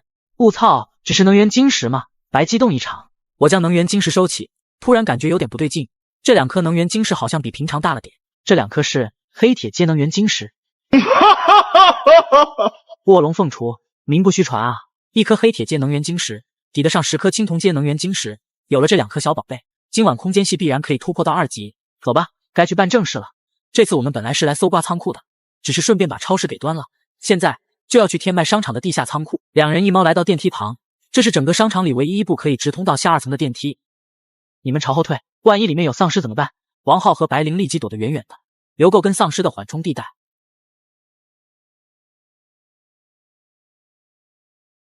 我长长舒了口气，真是自己吓唬自己。2人一猫坐上电梯，然后下到了地下2层。刚走出电梯，对面就是一扇仓库大门，大门口的地面上躺着一具中年男人的尸体，浑身蜷缩在一起，像是很冷的样子。这人是怎么死的？地下2层根本照不到子日的光线，而且这里好像也没有丧尸吧？我踢了踢中年男子的尸体，已经僵硬了，而且像是在踢一根人形冰棍，脚都有点冰凉，有蹊跷。白灵，你留在门口，注意警惕。我伸手推开了门，居然没锁，来到了仓库里面。我和王浩抬头看去，整个仓库的面积很大，堆满了各种物资，码得整整齐齐。范哥，这次咱们发达了，格局放大点行不行？整得跟咱没见过世面一样。我开启拼接圣殿，20吨面粉收入囊中，30吨大米原地消失，1000箱可乐凭空不见。正当我要将剩下的可乐收入空间圣殿之时，一道身影突然窜了过来，吓老子一跳！什么玩意那是？只见一只灰色剑银层肥老鼠直立起来，它身体足球那么大，肚子吃得圆鼓鼓的，一身毛发油光水滑。我去，现在的老鼠都这么肥这么大只了吗？应该是只觉醒老鼠啊。你说个毛线，老子不懂外语。你的意思是说让我把可乐还给你？那我要是不还呢？肥老鼠气鼓鼓的瞪了我一眼，然后蹲在地上，用树枝在地上画着什么。画圈圈是什么意思啊？我操，好肥的老鼠啊，都够炒一盘了。肥老鼠见王浩走来，开始在地上画第2个圈圈。呵呵，老鼠还会画鸭蛋，有点意思。耗子，你这是怎么了？范哥，我感觉头晕耳鸣鼻塞，感冒了？这么突然的吗？没事，哥这里有很多感冒药和抗生素，你先吃点。我操，我也感冒了。我和王浩对视一眼，看到了对方眼中的惊讶。突然，我想到了门口躺着的中年男子，他也是蜷缩在地上，浑身冰冷。再想想自己和王浩的症状，好像很相似。等等，难道是？我猛然盯向地上的肥老鼠。此刻，肥老鼠还在地上画着圈圈，一边画圈圈，一边嘴里还骂骂咧咧。我去，耗子，咱们这是被诅咒了。这肥老鼠觉醒了诅咒系。诅咒系是超能型异能中最让人闻风丧胆的异能种类。不过，诅咒系的技能是有范围限制的。随着觉醒者等级的提升，诅咒的范围也不断提升，诅咒的效果也不断提升。此刻，这只肥老鼠应该是在青铜2级，所以它的诅咒效果也不过是让人发寒感冒，而且技能的覆盖效果只有3米。想到这里，我和王浩立即后撤，2人撤出3米之外后，身上的恶寒果然渐渐消退。这肥老鼠也太阴了，居然是诅咒系。有点意思。耗子，跟哥一起上，抓住这只肥耗子。耗子抓耗子？废话什么呢？赶紧的！两人立即开始抓捕行动，一人堵住前面，另一人绕到肥老鼠后方，然后同时扑出。肥老鼠身躯一闪就窜上了货架，完美躲过两人的夹击。我和王浩一阵子折腾，追着肥老鼠满仓库的跑。然而肥老鼠像是一颗圆球般在仓库里辗转腾挪，速度奇快。5分钟后，两人累得气喘吁吁，大口大口喘着粗气。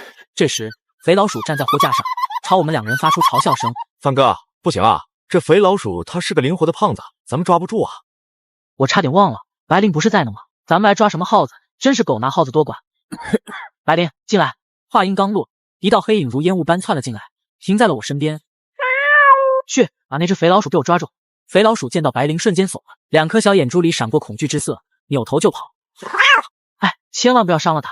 话音未落，白灵嘴角叼着肥老鼠的后脖梗，迈着妖娆的猫步朝我走来。我重生到末日前10天消费100亿囤物资，在丧尸肆虐的末世之中躺赢所有人。听着，现在给你2个选择：第一，被白灵吃掉，开膛破肚；第二，跟我混，以后天天都有可乐喝，你选吧。这就对了吗？你这么肥，以后就叫你肥仔吧。好，咱们出发，去下一个点。我将剩余的物资全部搬空，这一趟下来，空间圣殿里的物资又增加了上百吨，最主要的是收获了肥仔，这以后可是打家劫舍、狗逐阴人的必备利器啊！两人一猫一鼠走出地下仓库，来到了商场大厅。此刻，商场大厅上聚集了很多游荡的丧尸，刚往前走几步，只见血色屠夫正盯着我，麻袋下的一双眼珠爆出赤红血芒。血色屠夫立刻拖着巨大的战斧朝这里走，强横威压席卷八方，整个地面都在微微颤抖。范哥，血色屠夫来了，快跑！两人立即原路返回，血色屠夫紧追不舍，一路拖着巨斧来到了地下超市，却四处找不到我和王浩。此刻，两人已经回到了地下2层的仓库之中。妈呀，这血色屠夫太可怕了，光是走过来就让人心惊肉跳。现在血色屠夫在外边守着，我们出不去，咱们只能暂时躲在这里，尽快提升实力。说着，我从空间圣殿里拿出1兜子能源晶石，抓了一把塞进王浩手里。快，耗子，能吸收多少就吸收多少。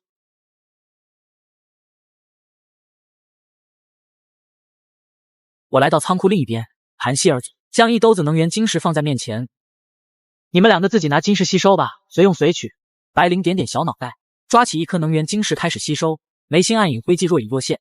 肥仔也用2个小爪子抱住1颗能源晶石，闭着眼睛开始吸收，四周环绕丝丝缕缕的灰雾，诡异蠕动。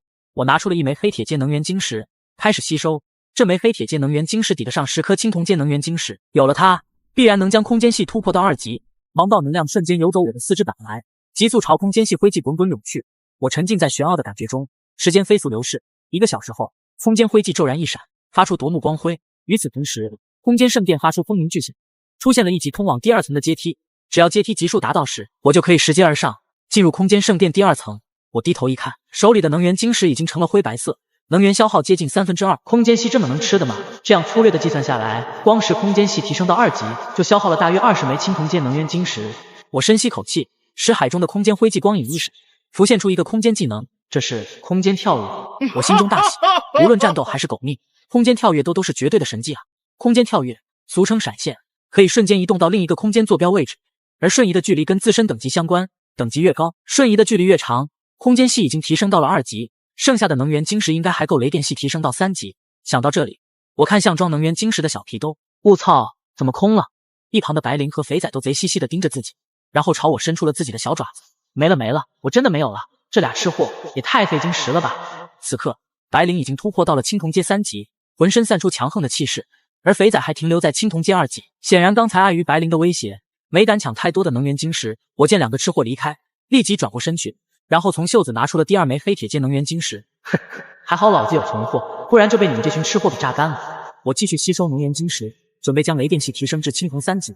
这时，王浩缓缓睁开了眼睛，眸中爆出一抹耀眼光芒。嘿嘿，终于突破到3级了。王浩心念微动，四面上的土元素立即顺他的双脚爬满全身，凝聚出一具厚土壁垒。虽然厚土壁垒还是很薄，但比先前已经坚韧了许多。又过了1个小时，我猛然从原地跃起，浑身缠绕金色电弧。范哥，你突破了！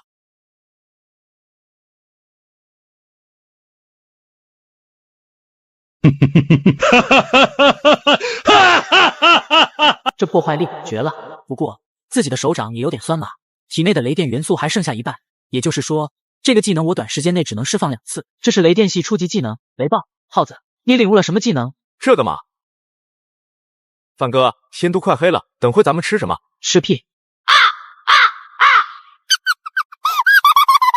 你笑个屁！王浩一把抓住肥仔的大腿，将他倒吊起来，正要挠他的胳肢窝，突然，肥仔肚子前的肉口袋里掉出一张照片。这是什么啊？王浩捡起照片一看，老脸瞬间通红，2道鼻血直接就流了下来。嘿嘿嘿，想不到你是这样的肥仔。这时，照片上的画面在识海中盘旋，王浩突如醍醐灌顶。范哥，我领悟到技能了。我重生到末日前10天消费100亿囤物资，在丧尸肆虐的末世之中躺赢所有人。哦，用出来瞧瞧。王浩暗暗运转体内土气元素，抬起脚掌狠狠一指。下一刻，我脚下的泥土瞬间隆起，凝聚成几条石绳将我捆缚。耗子，你这领悟的技能有点不正经啊！现在我有点好奇，肥仔肚兜里的照片是什么了？嘿嘿嘿，那是不能告诉你的。我挣扎了几下，发现身上的石绳十分坚韧，根本无法挣脱。最后我使用电弧游走全身，还将石绳震断。这个技能叫土缚术，虽然有点猥琐，但技能很实用，不但可以束缚对手，而且可以限制对手的走位和闪躲，关键时刻可以出奇制胜。看来咱们以后要多交流啊，有什么学习资料要共享知不知道？范哥，现在凭咱们几个人，不是2个人1只喵1只鼠的实力，应该可以干掉血色屠夫了吧？差不多，但要好好安排一下战术。这个战术的名字叫做一波流斩首行动，咱们可以利用相互之间的战术配合。布置完战术，又演练了几遍，已经是晚上9点多。王浩活动活动胳膊腿，又大叫几声给自己打气。大晚上的你鬼叫什么？当然是壮行啊，不是去斩杀血色屠夫吗？这么晚了斩个鬼啊！当然是先美美的睡一觉。说罢，我大手一挥，2尊雕花红木大床出现在眼前。2人一猫一鼠收拾妥当，走出仓库，来到了超市。这时，血色屠夫正拖着巨斧在超市里巡视，很显然，他已经将这里当做了自己的领地，顺便蹲守我们2人。哈哈，别来斩你了！血色屠夫看到我，顿时暴怒，血眸一闪，朝我狂奔而来。正在这时，一道十分不起眼灰色身影正在货架上跳跃，跟着血色屠夫并排狂奔。灵活的肥仔一边跑一边骂骂咧咧，用树枝画着圈圈。正在狂奔中的屠夫突然感到后背一阵恶寒，阴冷的感觉席卷4肢百骸。对于一尊4级变异体丧尸来说，这点感觉压根可以忽略不计。但肥仔跟着血色屠夫一直跑80米，血色屠夫感觉自己的双腿开始发酸，肌肉开始发冷，整个精神状态急速下滑。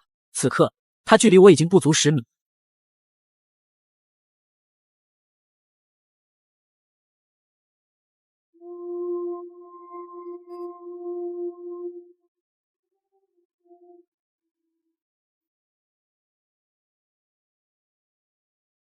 脸色苍白的我落在地面，虚弱感不断传来，这是强行释放空间跳跃的后遗症。范哥，你没事吧？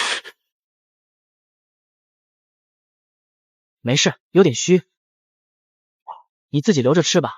范哥，我们真的秒杀了4级的血色屠夫，太他妈刺激了！团队配合是永远的王道，王卧龙，不用我说，你应该知道自己该干啥了吧？垃圾玩意，肯定爆不出东西，啥都不是。你不能骂，你这个是诅咒，会成真的。说着，我朝白灵使了个眼色，白灵一脸傲娇来到血色屠夫的大脑袋前，猛然挥下。哇，金色传说！这是植物系觉醒晶石。植物系？难道说可以控制植物作战？差不多吧。除了自愈型觉醒者以外，植物系觉醒者是生命力最顽强的觉醒者。据说，强大的植物系觉醒者可以调动整片森林为自己作战。我收起植物系觉醒晶石，又将血色屠夫的巨斧收进了空间圣殿。据说每一个血色屠夫的巨斧都不一样，所以这是孤品，很具有收藏价值。我休息了一会，恢复了精神力。走吧，咱们顺道去下一个点囤货，然后回家苟一阵。2人一猫一鼠走出商场大门，清理了一波广场上的丧尸，然后来到了爆改重卡旁边。突然好几个人从旁边的商铺里冲了出来，将我们团团包围。喂，小兄弟，这是你们的车？对。呵呵，哥几个想搭个顺风车，不知方不方便？方便，当然方便。我重生到末日前10天消费100亿囤物资，在丧尸肆虐的末世之中躺赢所有人。快点杀人了！杀人了！杀人了！杀人了！白灵不留活口。一声令下，白灵早已化作一团白雾窜了出去。3分钟后，白灵缓缓走回，跃上了装甲车。王浩一脚油门，爆改重卡疾驰而去。范哥，咱们去哪儿？直走。这条街尽头有家长安市最大的私立医院，咱们去搜刮点药品。好嘞。王浩答应一声，驾驶着爆改重卡朝前方行驶而去。20分钟后，卡车顺利抵达了私立医院大门前。范哥，看来这医院被人占了呀。也有可能，这些人本来就是医生。怎么搞？端了他们？你看他们的装备很齐全，而且我们根本不了解里面的情况，也不了解究竟有几个觉醒者，贸然出手会很危险。这种时候还是要苟一点。正在这时，一道瘦小的身影颤颤巍巍朝医院大门口走来。有止痛药吗？有，我买止痛药，全买成止痛药，我哥哥就要疼死了，快点！现在钱还有个屁用，要么用吃的换，要么用丧尸脑袋里的晶石换。吃的，我没有吃的。那你去杀丧尸吧，或者杀了你哥哥。小女孩浑身一颤，手里的钱散落满地。3秒后，她呆滞的眼神逐渐变得坚定。可以借一把工具吗？闻言，男子抓起一把铁锨扔了出去。哈哈哈，去吧，把你那个累赘哥哥埋了，你就不用受煎熬了。小女孩捡起铁锨，扭头朝远处走去。这些瘪犊子太不是人了，不给止痛药就算了，还教唆杀人。这些人不给止痛药没什么不对，以物易物，很公平。至于教唆杀人，白灵，你跟上去看看，我倒是很想知道他会怎么选择。那咱们呢？快到中午了，咱们简单吃个饭吧。范哥，今天吃啥？好久没吃海鲜了，今天吃个海鲜火锅吧。好啊，我也好久没吃海鲜了。准确的说，以前都吃不起，太贵了。今天让你吃个够，去车里摆东西去。好嘞，这里人多眼杂，我不可能凭空从空间圣殿里拿东西，所以都将东西放在了爆改重卡车里。范哥，放哪里？就放树下面吧，凉快。肥仔也挺着小肚子跑来跑去，帮忙端海鲜、火锅底料和酱料。门后的2名男子看得眼睛都直了，2个人对视一眼，都不敢相信眼前这一幕。哎，兄弟们，这里条件简陋，凑合吃个便饭，大家不要嫌弃，干！2人一数一边吃着海鲜火锅，一边喝着可乐，还聊着这个澳洲龙虾个头太小，鲍鱼不是3眼的之类的话题。哎，2位小兄弟，你们需不需要药材啊？可以拿海鲜给我们换。药材我车里有的是，不换不换，我们借贵宝地吃个饭就走了。耗子，去车上再搬一箱澳洲龙虾，这几只个头太小了，吃着不过瘾。好嘞。哎，你看见了没？那车厢里肯定还有很多海鲜。妈的，那车也不错，有了那辆车，那绝对可以在整个长安市横着走。丧尸算什么？一下就能给撞飞。有它，咱们什么物资搞不到手。说着，他给对方使了个眼色，对方立即会意，扭头朝医院大楼跑去。这时我眼角余光看到了跑进医院大楼里的中年男子。耗子，肥仔，吃快点，等会可能要干活了。干活？什么地干活？正在这时，刚才那名中年男子领着一人走出了医院大楼。院长，就那俩货，车上全是海鲜，而且那辆车是个宝贝啊。很好，果然是宝贝。院长，你看咱们要不要？再等等，这2人竟然敢这么有恃无恐的在这里吃海鲜，不是愣头青，那就是有所倚仗。万一外边有埋伏呢？我已经让人去搜查4周的店铺了，如果没有埋伏，咱们就动手。院长英明。这时，刚才那名瘦削的小女孩回来了，她少了一只胳膊，断骨可见，嫣红的鲜血浸透了身上的衬衣，但是她嘴里咬着一截树枝，一声不吭，跌跌撞撞来到了医院大门口。你这是？换止痛药。行，是个狠人。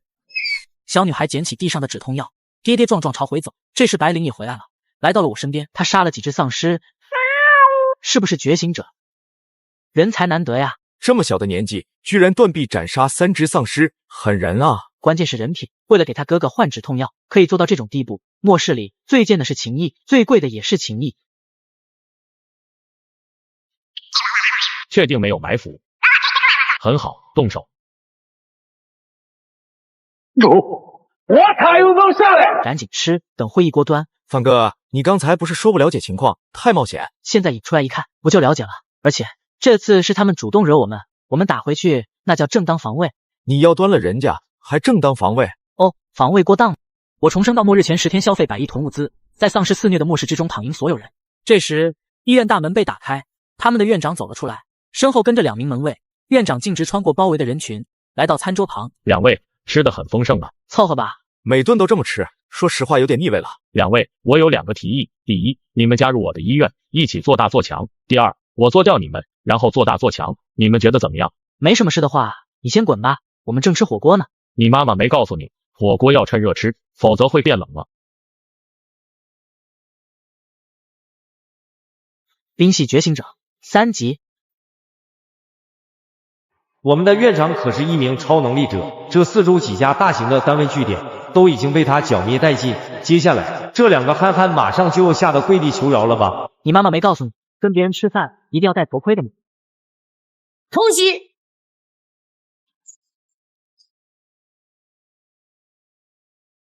还有谁要留下吃饭？ 10几个人顿时心里咯噔一声，纷纷扭头就跑。本来对付10几个全副武装的人还挺麻烦，现在一散开就容易多了。白灵，去吧。白灵瞬间化为一道残影追了上去，大杀四方。我每次将这种杀戮任务交给白灵，其实是有用意的。白灵是暗影系，有几率产生变异，而杀戮是通往变异的最快途径。耗子，咱们去医院收货吧。得嘞。我一快开医院大门，两人一鼠走了进去。按照路线排的指示，我们很快找到了囤放药品的仓库。打开大门一看，两人都惊了。这间仓库里不止存放着药品，而且还被改造成了一间实验室。此刻，实验室里的好多架子上挂着很多丧尸，这些丧尸的身躯零部件全部残缺不全，要么缺胳膊少腿，要么脑袋被开瓢。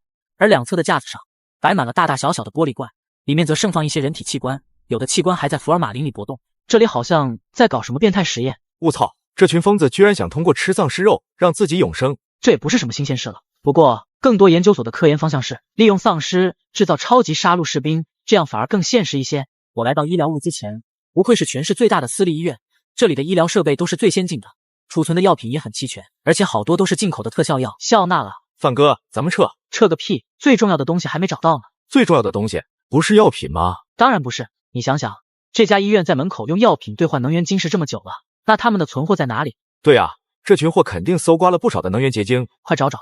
两人立即开始搜索，如果将这批能源晶石找到，那可是赚翻了。两人先是来到了院长办公室，一阵翻箱倒柜，就差把地板撬起来了，但就是没找到。然后两人又来到了院长房间，连院长藏在枕头里的学习资料都找到了，就是没找到一颗能源晶石。这货究竟把能源晶石给藏哪里去了？你有办法？肥仔一脸臭屁，点了点小脑袋，然后伸出鼻子开始嗅。他一边嗅一边走，摇头晃脑的将整个卧室都转了一圈，然后急速纵身跃上床头，伸出小爪子一指。难道能源晶石藏在风景画后面？我将信将疑来到床头，一把拿下风景画，顿时一个嵌入墙壁的保险箱出现在眼前。我去，还真有！可以啊，小家伙，没想到你还有寻宝的天赋。我知道怎么开密码箱，根据本人看了上千部神偷电影的经验，要先往数字键盘上吹一层面粉，然后画一个路。我一个雷暴直接单飞了密码箱，一小袋能源晶石显露在眼前，粗略一数，不下数百颗。你厉害！走着。两人一数走出医院，跃上爆改重卡。白灵早就在车上等着了，刚杀了10几个人，杀戮之息充斥整个车厢。走，去刚才那个女孩家。可我们不知道路，看地上的血，也是断了一条胳膊，肯定是一路滴血到家。王浩开着爆改重卡，沿着血迹来到了一栋居民楼下。这栋居民楼距离医院不过几百米的距离，属于临街的商铺楼，没有自己的小区院墙。我们跃下卡车，顺着血迹来到一栋单元楼门口，门是锁着的。我一脚踹开了单元门，顺着血迹来到了4楼一家住户门前。你们找谁？找你。我不认识你们。但你应该认识他吧？对于一个身患癌症的人来说，你那点止疼药可不够。你怎么知道？猜的。如果是其他的病，你绝不会只换止疼药，但癌症是绝症，所以只能止痛。可是我没有吃的。我不要吃的，我要你。要我才16岁。要你成为我的仆人。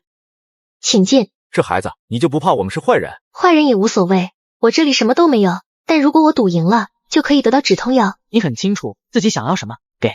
我将止痛药递给女孩，女孩暗淡的眼眸中爆出一丝光亮，急忙拿着止痛药跑进了卧室。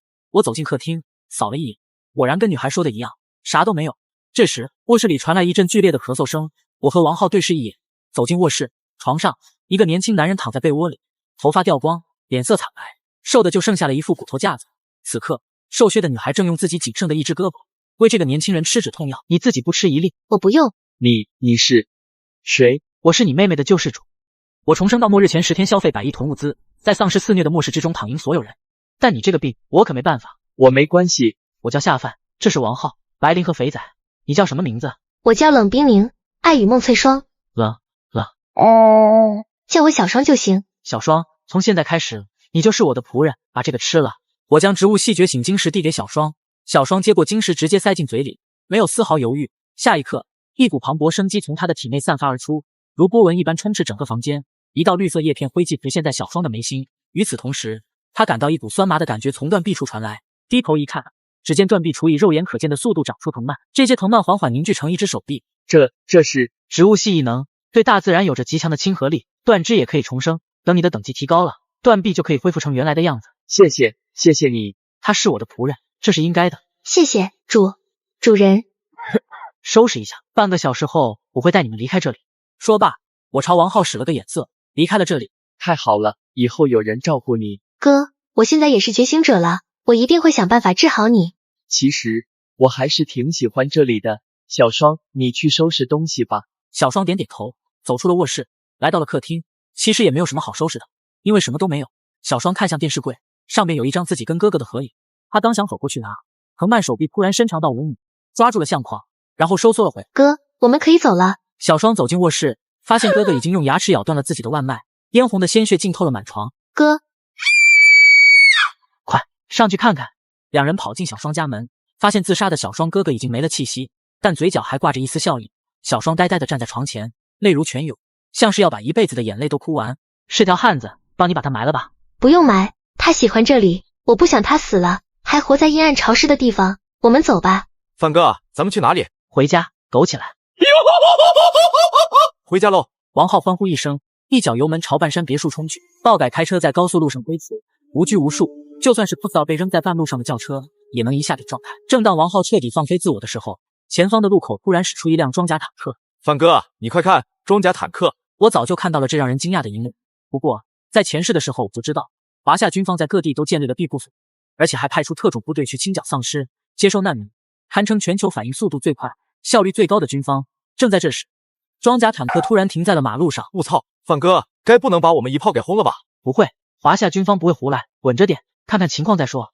我们是华夏西北战区苍狼特种部队，请立即下车表明身份，请立即下车表明身份。范哥，怎么办？把胳膊遮起来。白灵和肥仔待在车里，其他人下车。随即3人打开车门跳了，站在了装甲坦克的前方。我是长安市市民，下饭。我也是长安市市民，王浩。我也是，冷冰凌，爱与梦翠霜。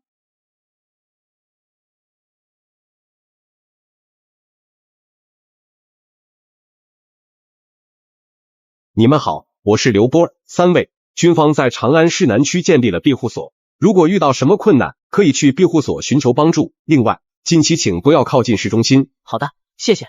上一世的我对庇护所就有所耳，它是华夏以军方为战力依托建造而成的末世基地，虽然可以庇护难民，但是却依然无法解决难民的食物问题。刚开始可以吃军方的储备粮，但到了后面，依然免不了忍饥挨饿。就算军方秘密构建了地下粮食基地，运用仿日光灯进行水稻和小麦种植，但依旧喂养不了那么多张嗷嗷待哺的嘴。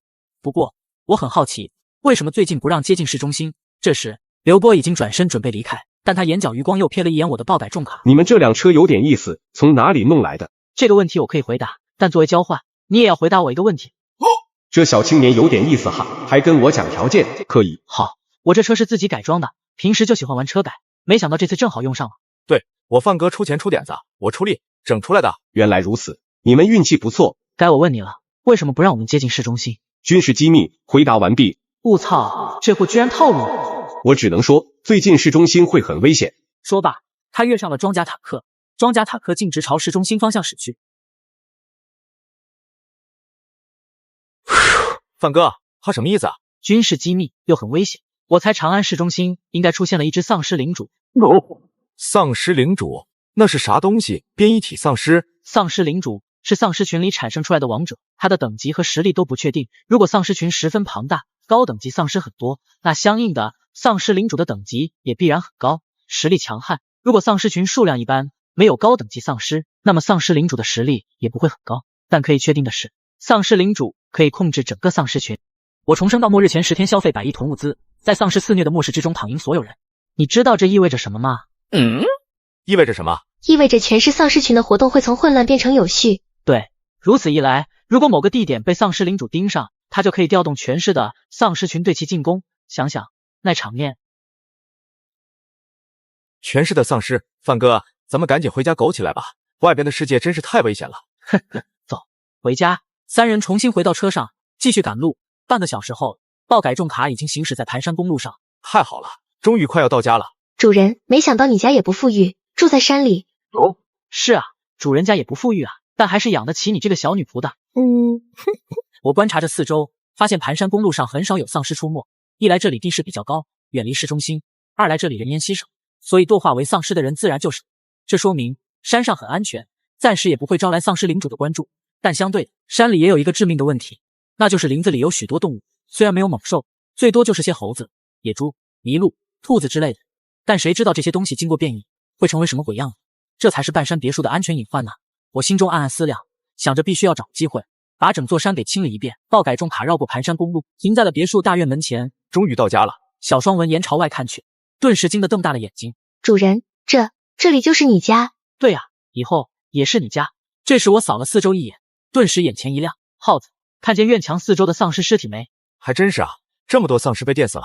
等会你带小双来收一下能源晶石，让他也练练手。当然，收获之前必须要进行仪式，你懂的。我懂。我按下遥控开关，别墅大门朝两侧开启，爆改重卡驶入了大院之中。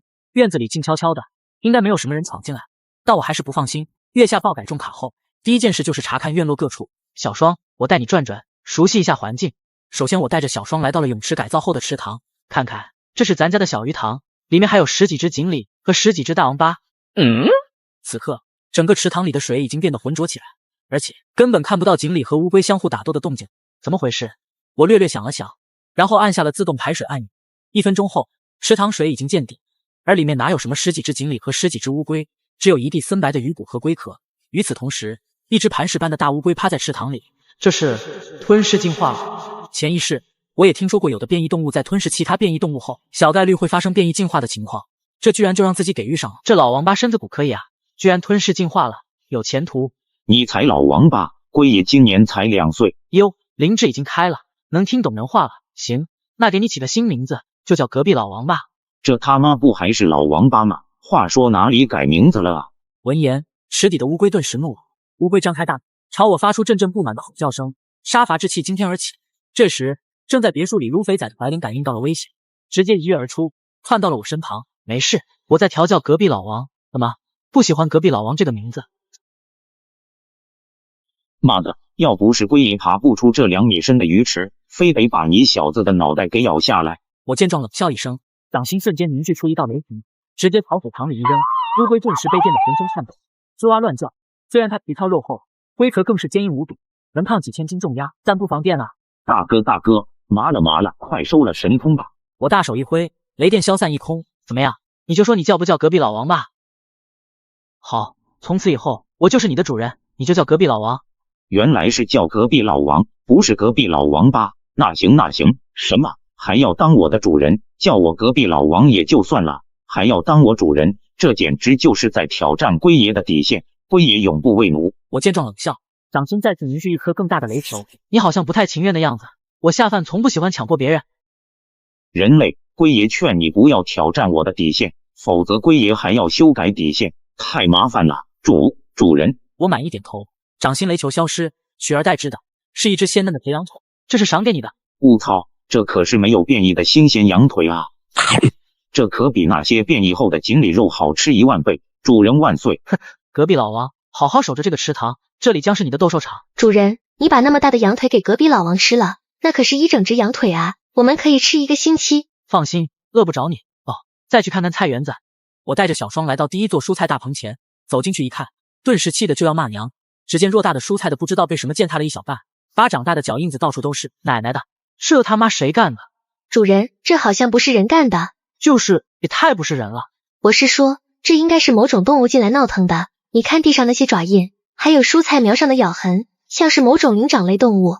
听小女仆这么一说，我倒是想起来了，这后山上有一群无法无天的猴子，变异之后，这猴群怕是更加的变本加厉。看来青山行动刻不容缓。我重生到末日前10天消费100亿囤物资，在丧尸肆虐的末世之中躺赢所有人。主人，这些蔬菜苗应该是刚被拔出来不久，还没有彻底死亡，我应该可以让它们恢复原状，焕发生机。好，那你来试试吧。小双取下了纱巾，露出了藤蔓凝聚成为的左臂。他心念微动，眉心挥记一声挥，藤蔓凝聚而出的左臂瞬间伸长钻入泥土之中，一体磅礴的生机从沿着藤蔓注入泥土里。那些被踩踏的幼苗以肉眼可见的速度重新挺直了腰杆，焕发了生机。转眼间，整个蔬菜大棚恢复了原样。不错不错，看来这小女仆的天赋不低，才青铜1级就与植物有这么高的亲和力。正在这时，小双突然感到一股眩晕感袭来，眼前一黑就朝后倒过去。主人，没事，你只是精神力损耗过度，好好休息吧。我抱着小双来到别墅2楼的一间客卧，将她瘦削的身躯放在床上，然后给她盖好被子，又抓了一把能源晶石放在床头，然后转身拉开了房门。刚拉开门，王浩、白灵和肥仔一头栽了进来。我们就是正好经过这里，绝对没有偷看偷听。还不快去收集能源晶石？哦。1个多小时后，王浩带着白灵和肥仔回到了2楼客厅。此刻，我正盘膝坐在大厅的沙发上修炼。范哥，看看60多颗能源晶石。我缓缓睁开眼睛，眉心空间灰烬一闪而逝。在吸收了56颗青铜阶能源晶石后，空间系终于晋升到了3级。我空间跳跃的距离已经达到了5米，而且就算强行使用空间跳跃，也不会再出现虚脱的症状了。不错，看来这次收获颇丰啊！大家抓紧时间提升自己的实力。吃过午饭后，咱们还有一个大活要干。啥大活啊，范哥？到时候你就知道了。我将能源晶石分给大家，然后让他们各自回房间开始修炼。白灵赖在我身边不肯走，直接在大厅里开始吸纳能源晶石。1小时后，肥仔率先突破到3级，浑身灰雾诡异蠕动，瞬间席卷整个大厅。肥仔圆滚滚的身躯悬浮半空，伸开双臂，眉心诅咒灰烬熠熠生辉。如今，肥仔的诅咒范围达到了5米，可以同时诅咒的猎物数量达到了3个。正在闭目修炼中的我和白灵突然感到一股诡异的恶寒笼罩全身，冷不丁的打了个寒战。我的修炼被打断，睁开眼睛看向半空中的肥仔，心中暗暗称奇。正在这时，白灵一爪子给肥仔拍落下来。我见状呵呵一笑，提着肥仔的后脖领子就给揪了起来。小家伙一脸委屈巴巴的盯着我，干得不错，这是奖励给你的。肥仔顿时乐得眉开眼笑，小胡子不停耸动，变脸要多快有多快，我们也要加油了。与此同时，客卧之中，被窝里的小双迷迷糊糊睁开了眼睛，然后看向床头柜，那里放着10颗能源晶石。随即，他坐在床头，将能源晶石握在掌心，吸纳其中的能量。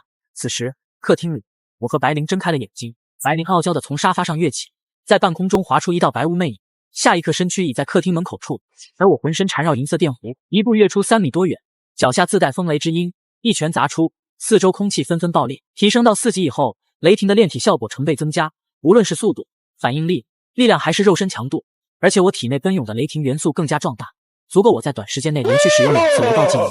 下一刻，王浩得意洋洋地从卧室走出来，身上的厚土壁垒已经有半公分厚重，可以抵御几百斤的力道。浩子，你提升到4级，难道就是皮厚了一点？那不能够，我现在对土元素的掌控更精准了。土复数可以同时对2个目标发动，一心二用。凑合凑合，行了，我们简单吃点东西，然后出门干活。范哥，我能不能提个小建议？你说，咱能不能别每顿都大鱼大肉的，偶尔吃点泡面、咸菜之类的，改善伙食啊？说的也是，那咱们煮一锅泡面，改善一下伙食吧。半个小时后，两人一猫一鼠美滋滋的就着榨菜吃了一锅泡面，心满意足的出了门，朝着后山林子走去。范哥，咱们干嘛非要今天下午就来青山啊？美滋滋睡一觉，明天再来不行吗？还真不行，今夜12点，天灾血月就要降临了。我重生到末日前10天消费100亿囤物资，在丧尸肆虐的末世之中躺赢所有人。天灾血月，那又是啥东西？末世比较常见的天灾一般有3种，第一种是子日，你们已经见过了，它是导致动植物变异、人类堕化为丧尸的根源。第二种就是血月，如果被月光照到，生物就会陷入癫狂的杀戮状态，还有可能产生变异。第三种是赤色风暴，这个还早。不对啊，范哥，如果血月能让生物疯狂杀戮，那咱们就在家里坐等山里的变异生物自相残杀不就行了？呵呵，那你有没有想过，这些发疯的动物有可能会攻击半山别墅？对呀，如果被山里的变异生物围攻，那几人不就嗝屁了？而且血月有可能导致生物2次变异，如果山里出现一尊2次变异生物，那这座山从此以后它就不姓夏了。所以我们要尽可能的将山里的生物驱赶出去。范哥，可是这山里的变异生物那么多，就咱们几个，怎么驱赶他们？还记得糟蹋菜园子的那群猴子吗？他们还债的时候到了。说话间，几人已经进入了密林之中，头顶的树木枝叶遮天蔽日，透不进一丝光线，整个林子里光线昏暗，大家小心点，这里很危险。越往密林深处走，四周树木就越是高大巍峨，变异生物的体型越大，等级越高。不过我们几个都是4级，强横的威压一旦释放开，没有哪个不长眼的家伙敢来招惹。走着走着，我突然眉头一皱，停下了脚步。怎么了，范哥？我怎么感觉少了一个脚步声？白灵，肥仔，肥仔呢？刚才还在呢，怎么不见了？原路搜索，两人一猫立即原路返回，搜索肥仔的身影，但找了近半个小时，就是找不到。这时，两人一猫正钻过茂密的藤蔓，这些藤蔓缠绕在树上，水缸般大小的殷红花骨朵包在一起。我的目光扫过藤蔓，突然眸光一灵锁定在一个花骨朵上，这个花骨朵像是一个大包子一般不停地抖动着，像是里面有什么东西在不断挣扎。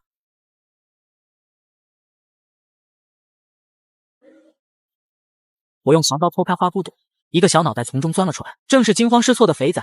刚才他好好的走在路上，突然就被头顶的大花给一口吞噬包裹了起来，然后花骨朵里不断的伸出森白尖牙，啃噬着自己的身躯，还喷涌出腐蚀性的唾液。若不是自己的皮毛够厚，这时早就变成一堆白骨了。正在这时，藤蔓动了，几朵嫣红的花骨朵缓缓绽放，露出了内部花瓣上的森白獠牙。耗子，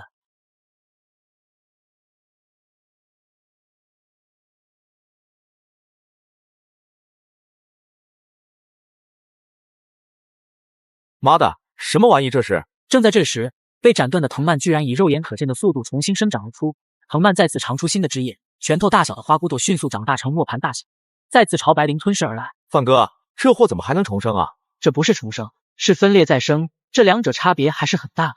重生意味着觉醒者在死亡状态下重新获得生命，而再生是极少变异植物拥有的一种罕见属性，但是它们也有弱点。我的目光急速的在茂密的藤蔓间搜索，突然我眼前一亮，耗子，掩护！说罢，我脚下电符闪烁，急速朝藤蔓的根部跑去。与此同时，藤蔓也意识到了危险，正在追逐白灵的藤蔓迅速掉头朝我席卷而来。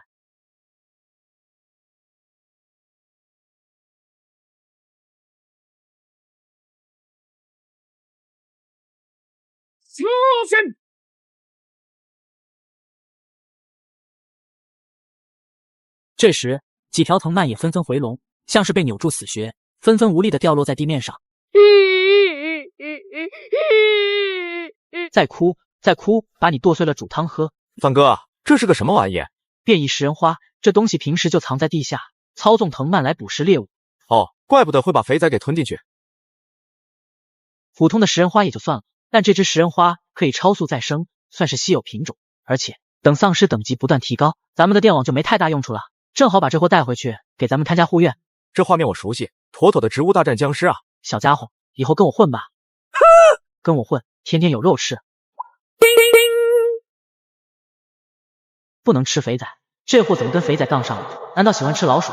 不让小爷吃这只胖老鼠，小爷就不跟你混。你看这是什么？话音刚落，地上瞬间摆满了琳琅满目的鲜肉。这人究竟是谁？居然如此豪横！看你喜欢吃什么，随便挑。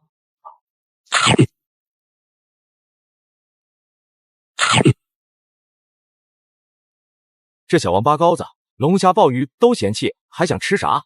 这时，变异食人花抱起一个鸡架，一口咬下了鸡屁股。我操，这个好吃，味儿贼正！我重生到末日前10天消费100亿囤物资，在丧尸肆虐的末世之中躺赢所有人。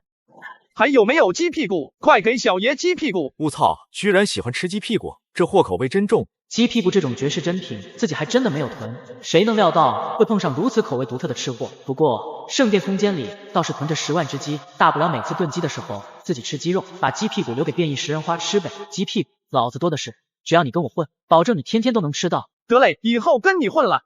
给你起个名字吧，叫什么呢？不如就叫鸡屁股。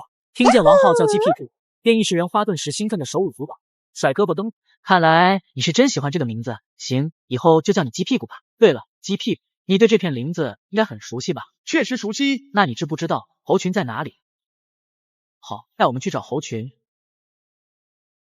跟上，两人一猫一鼠顿时跟了上去。10几分钟后，众人眼前出现了一棵巨大的歪脖树，这棵歪脖树上蹲着许多正猴。这些猴子浑身毛发扎起，一个个尖牙怒目，凶相毕露，他们的实力基本都在1级到2级。而歪脖树下有一片空地，此刻空地上有2只体型稍大的猴子正在对峙，一只猴子全身毛发紫黑，体格健壮，另一只猴子白色毛发，浑身肌肉如花岗岩一般隆起，充满了压迫性的力量。很明显，这2只猴子都觉醒了身体型异能，但黑毛猴子才3级，而白毛猴子已经达到了4级。四周的猴群发出阵阵欢呼吼叫，像是在助威呐喊。范哥，他们这是在干啥呢？打架？如果我没猜错，应该是在争夺猴王之位。一只3级的对战4级的，看个头就知道不是对手了，还打个屁啊！这不是找死？那可未必。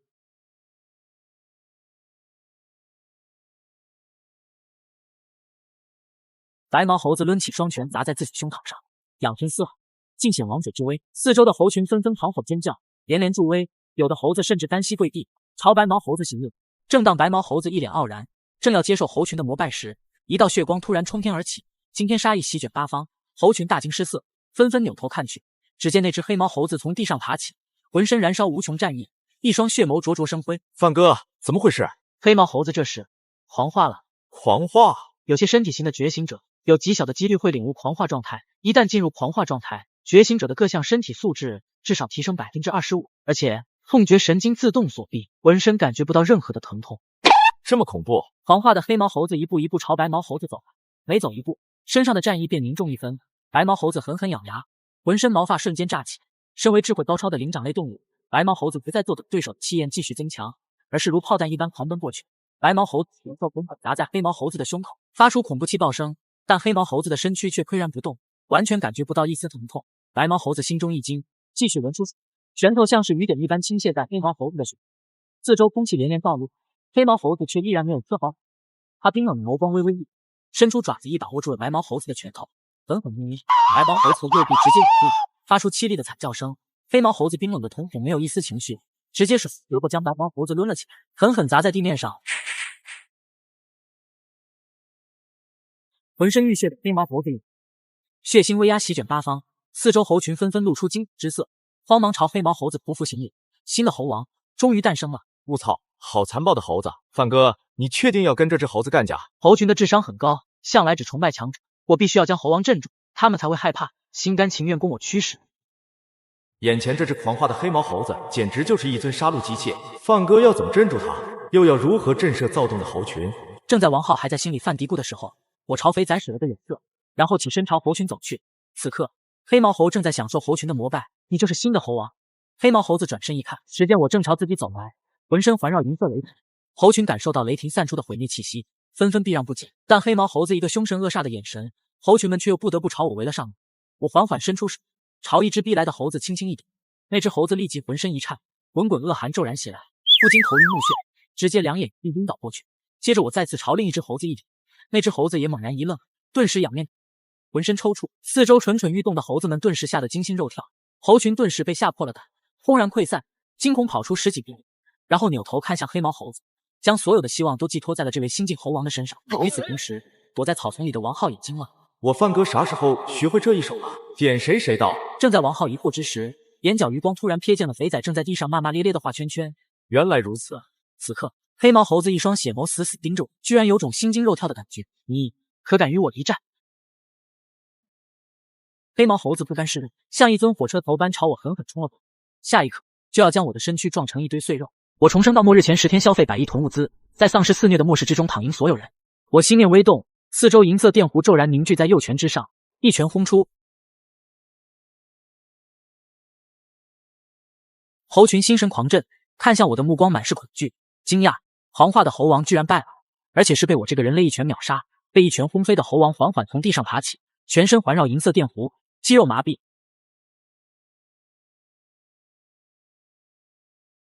臣服还是毁灭？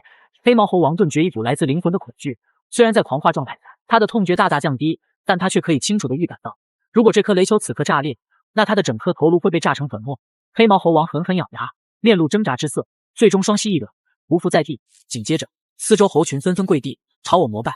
这一刻，我成为了这个猴群毫无争议的王。从今天起，你叫做金刚。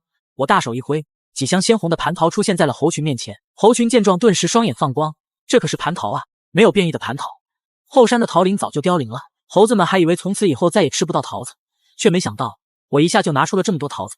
这是赏给你们的，从此以后听我号令，只要任务完成的漂亮，保证你们能吃到新鲜的桃子。此言一出，猴群顿时激动的大吼大叫。金刚也一脸激动之色，深深的看了我一眼。末世之中，只有跟着这样强大又能搞到食物的主人，才是最好的出路。耗子、白灵、肥仔、鸡屁股，你们都过来吧。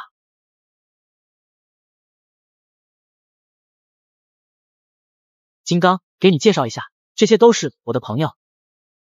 你的胳膊伤得不重，3、4天就能自行愈合，以后这座山的治安就归你来管理，有什么搞不定的，就来半山别墅找我。现在立刻清理整座山，将其他变异生物都赶出去，赶得越远越好，赶不走的格杀勿论。切记，半夜12点前务必带着猴群躲进山洞，到第2天早晨再出来，记住了吗？行了，赶紧去办吧。行了，搞定，咱们也回别墅苟起来吧。与此同时，半山别墅，小双已经突破到了青铜阶2级，浑身散发的草木生机更加浓郁，自带一股清新香气。小双来到2楼客厅，茶几上放着一碗泡面，还有我留下的一张字条。我的小女仆，我们有事出去了，你留下看家。如果碰上坏人，可以跳进王八池子里找老王保护。还有，桌上给你留了饭。主人家果然是物资很匮乏了，现在只能吃泡面。哎，我就吃小半碗，剩下的给主人留着当宵夜吧。不许动，等老子吃了这碗泡面，再跟你好好玩玩。站住！那碗泡面是留给主人的，你不能动。很快，我就是你的主人。话音未落，他的笑容瞬间僵在脸上，然后化为金。只见小双的左臂早已化为藤蔓，狠狠插入男子的血肉之中。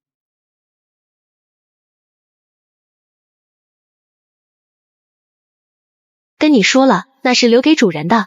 2级的小双已经感悟出了植物系的第一个技能嗜血，吞噬猎物的血肉精华，补充自身元气。夜幕降临，我和王浩等人走进了半山别墅的大门。王浩走到楼门口，发现了地上躺着的干尸，踢了几脚。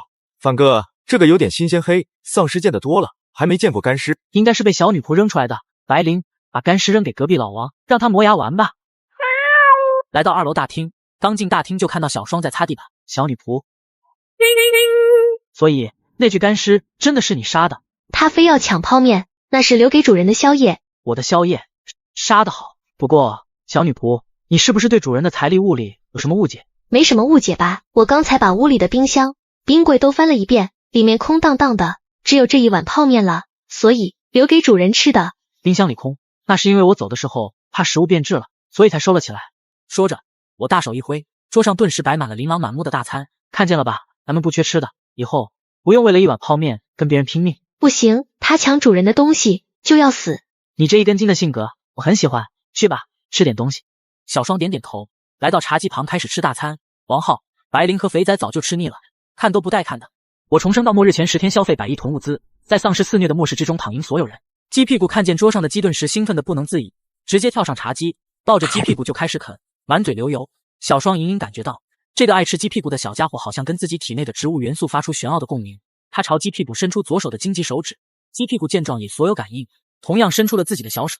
下一刻，两手触碰在一起，强横的植物元素瞬间激荡，如潮水般充斥整个大厅。一时间，整个大厅成为了花海，阵阵清香沁人心脾。这是元素共鸣。小双呆呆地看了看自己的手指，根本不明白发生了什么。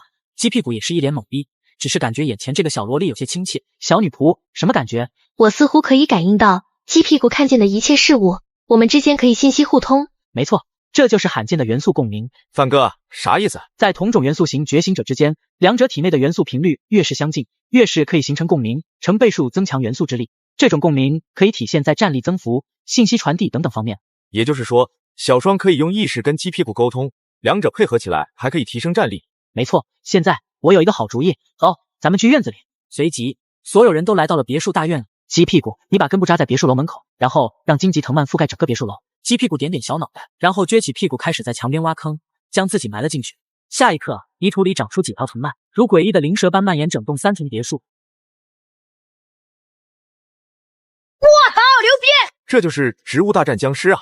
这样一来，如果有变异生物试图入侵别墅大楼，那就会第一时间被这些花骨朵吞噬。就算闯入者实力强横，鸡屁股无法应付，那也可以提前报警。以后你可以感应到这些藤蔓的动向，它们就像是你的眼睛和手，可以监控整栋别墅楼四周的情况，还可以调动它们攻击入侵者。明白了吗？明白。以后小女仆就是移动的人形安保系统，可以让我随时掌握整栋大楼的安全情况。可惜现在的鸡屁股等级太低，等它成长起来，荆棘藤蔓就可以覆盖整个别墅大院的范围。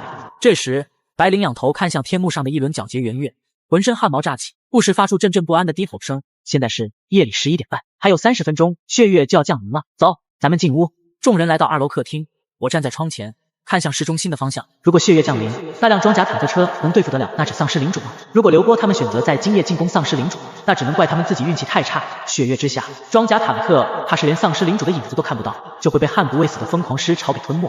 距离血月还剩下不到10分钟，白灵、肥仔都开始有些躁动不安，就连鱼池里的隔壁老王都不时发出阵阵低吼。范哥，你说今晚咱们这里安不安全？不好说，不过咱们还有地下室，实在不行可以进去避一避。在上次末世里，第一次血月之夜，人类数量锐减了1/6。今晚注定会是一个不眠之夜，也是一个长眠之夜。范哥，怎么回事？刘波他们对丧尸领主发动进攻了，他们能成功吗？正在这时，天幕上的月轮骤然蒙上一层血色幕布，一时间，嘶吼声、喊叫声瞬间从四面八方涌来，浓郁的血腥气息如雾气般汹涌扩散，让人毛骨悚然。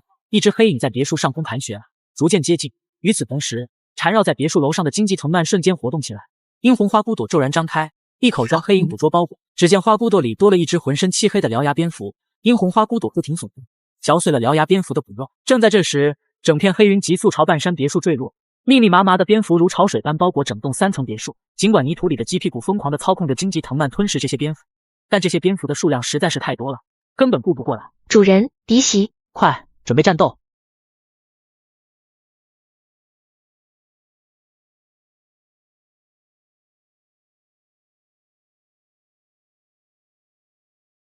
范哥，有古怪啊！他们怎么知道往同一个位置撞？有东西在幕后操控。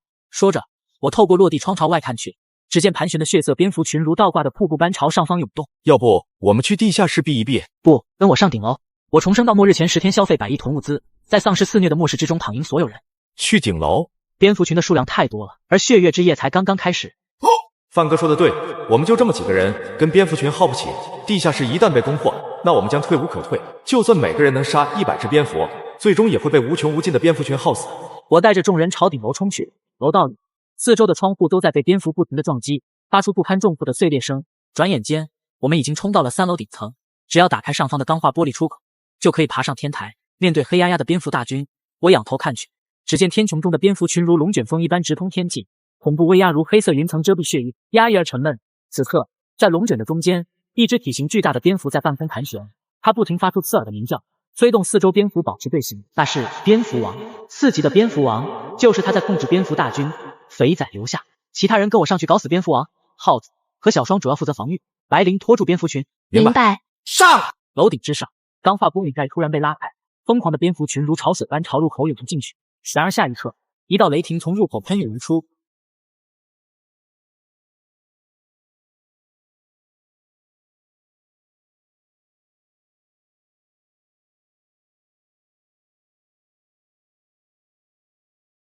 正在这时，一道刺目雷光骤然划破蝙蝠大军的围，直冲天际。原来鸡屁股控制着藤蔓缠绕我的腰间，直接将我举上了半空。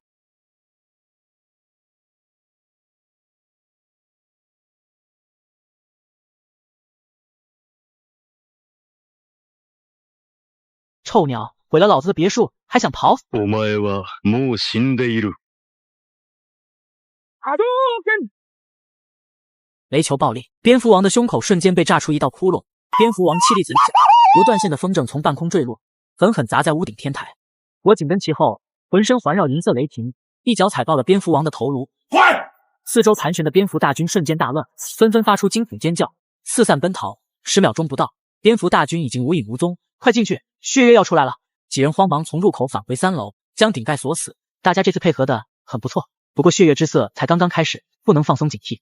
我从空间圣殿里取出碘酒和棉签，你们先消毒，这些蝙蝠没那么简单。王浩和小双接过碘酒和棉签，开始给自己消毒。这颗晶石十分古怪，它既不像是能源晶石，又不像是觉醒晶石，这究竟是个什么玩意？突然，血色晶石瞬间融入钻进了我的掌心，消失不见。下一刻，一阵灼热感从右手掌心传来，像是烧红的烙铁狠狠烫印在血肉上。我慌忙查看自己的手掌心，只见一枚血色印记浮现而出，像是诡异瞳孔，又像是蠕动的血月。与此同时，我身上冒出淡淡的血雾，刚才被血色蝙蝠抓挠而出的伤口以肉眼可见的速度愈合，这究竟是怎么回事？尽管我在前世已经在末世混了1年时间，但从来没听说过这种诡异的灰烬，难道是中毒吗？不可能啊！如果是中毒，自己不但没有中毒的症状，全身的伤口反而自动愈合。我略略沉思，然后掏出匕首，朝自己胳膊上划了一刀子。范哥，你疯了，自残啊！我等了3秒、10秒、20秒，胳膊上的刀口依然没有愈合。我尼玛！早知道就不割这么深了。主人，有什么想不开的？我学过心理疏导。没有，做个小实验而已。小双贴心的拿出纱布，帮我处理伤口、包扎。好了，大家抓紧时间吃点东西补充体力，血月之夜还没有结束。说罢，几人在2楼客厅简单的吃了一点，只有肥仔窝在沙发上，乐呵呵的看着手里的学习资料。什么玩意？我低头一看，原来是指2级的小蝙蝠。我看了一眼客厅落地窗上的玻璃，上边已经被撞碎了一个窟窿。看来这只蝙蝠就是从这个窟窿里钻出来的。我从空间圣殿中取出一只铁笼子，然后将这只蝙蝠给装了进去。自己掌心的诡异灰烬肯定与这些蝙蝠有关，所以我打算留下这只蝙蝠，好好研究研究。接着我再从空间圣殿里取出一面新的钢化玻璃，粘在了窗户上。都吃饱了吗？去分头搜查一下整栋别墅，看看有没有钻进了小蝙蝠，顺便检查一下窗户上哪里有缺口。好的。王浩、小双和白灵答应一声，立即分头行动。小胖子，别看学习资料了，赶紧提升实力，下次遇上狠角色，你连点保命能力都没有。说着，我将一把能源晶石塞进肥仔的肚兜里。我重生到末日前10天消费100亿囤物资，在丧尸肆虐的末世之中躺赢所有人。肥仔无奈的点点头，然后乖乖的坐在沙发上开始吸纳能源晶石。肥仔这只色批老鼠的天赋很不错，只要肯努力，实力提升还是很快的。我早就盼着肥仔能尽早提升到6级，那样就有可能领悟新的技能。就算肥仔领悟不了新的技能，只凭借原先的画圈圈技能，也可以瞬间将2级的生物诅咒到倒地不起，那样才算有了一点自保的能力。这时，王浩从3楼走了下来。范哥，3楼的窗户玻璃都没破，房间里也没有蝙蝠。小双也从1楼来到了客厅。主人，没有发现蝙蝠，玻璃也都好遮呢。看来这些蝙蝠是感应到我们几人的位置，所以才重点攻击了2楼的客厅窗户。这些钢化玻璃暂时可以抵挡3级变异生物的攻击，但对于4级以上的生物来说，就像纸一样脆弱。等这次血月结束，我们要去弄点高级材料来代替钢化玻璃了。范哥，有啥高级材料既能透光，还能比钢化玻璃结实？当然有。是啥呀？城区西北边的玄武湖里有一种箭毒蛙，它们的口水凝固之后比钢化玻璃坚固10倍。口水听起来有点恶心啊。话音未落，外面突然传来一阵怪异的吼叫声，王浩吓了一跳，立刻走到落地窗前，透过窗玻璃朝外看去。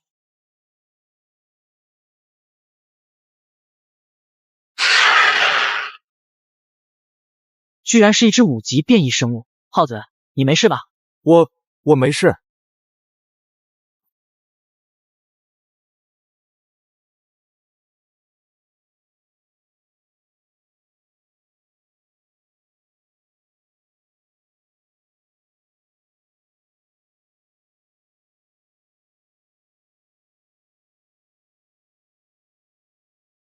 好硬的脑壳，虽然这货脑壳很硬，但一定是有弱点的。刚才这只怪鸟先是用白骨爪抓爆了白灵的爪印，然后又用白骨脑壳硬生生扛下了我的雷暴。如此说来，凡是已经堕化为白骨的身躯部位应该都很硬，所以它的弱点应该是在血肉之躯上。白灵继续攻击，浩子小双负责牵制，制造视野盲点。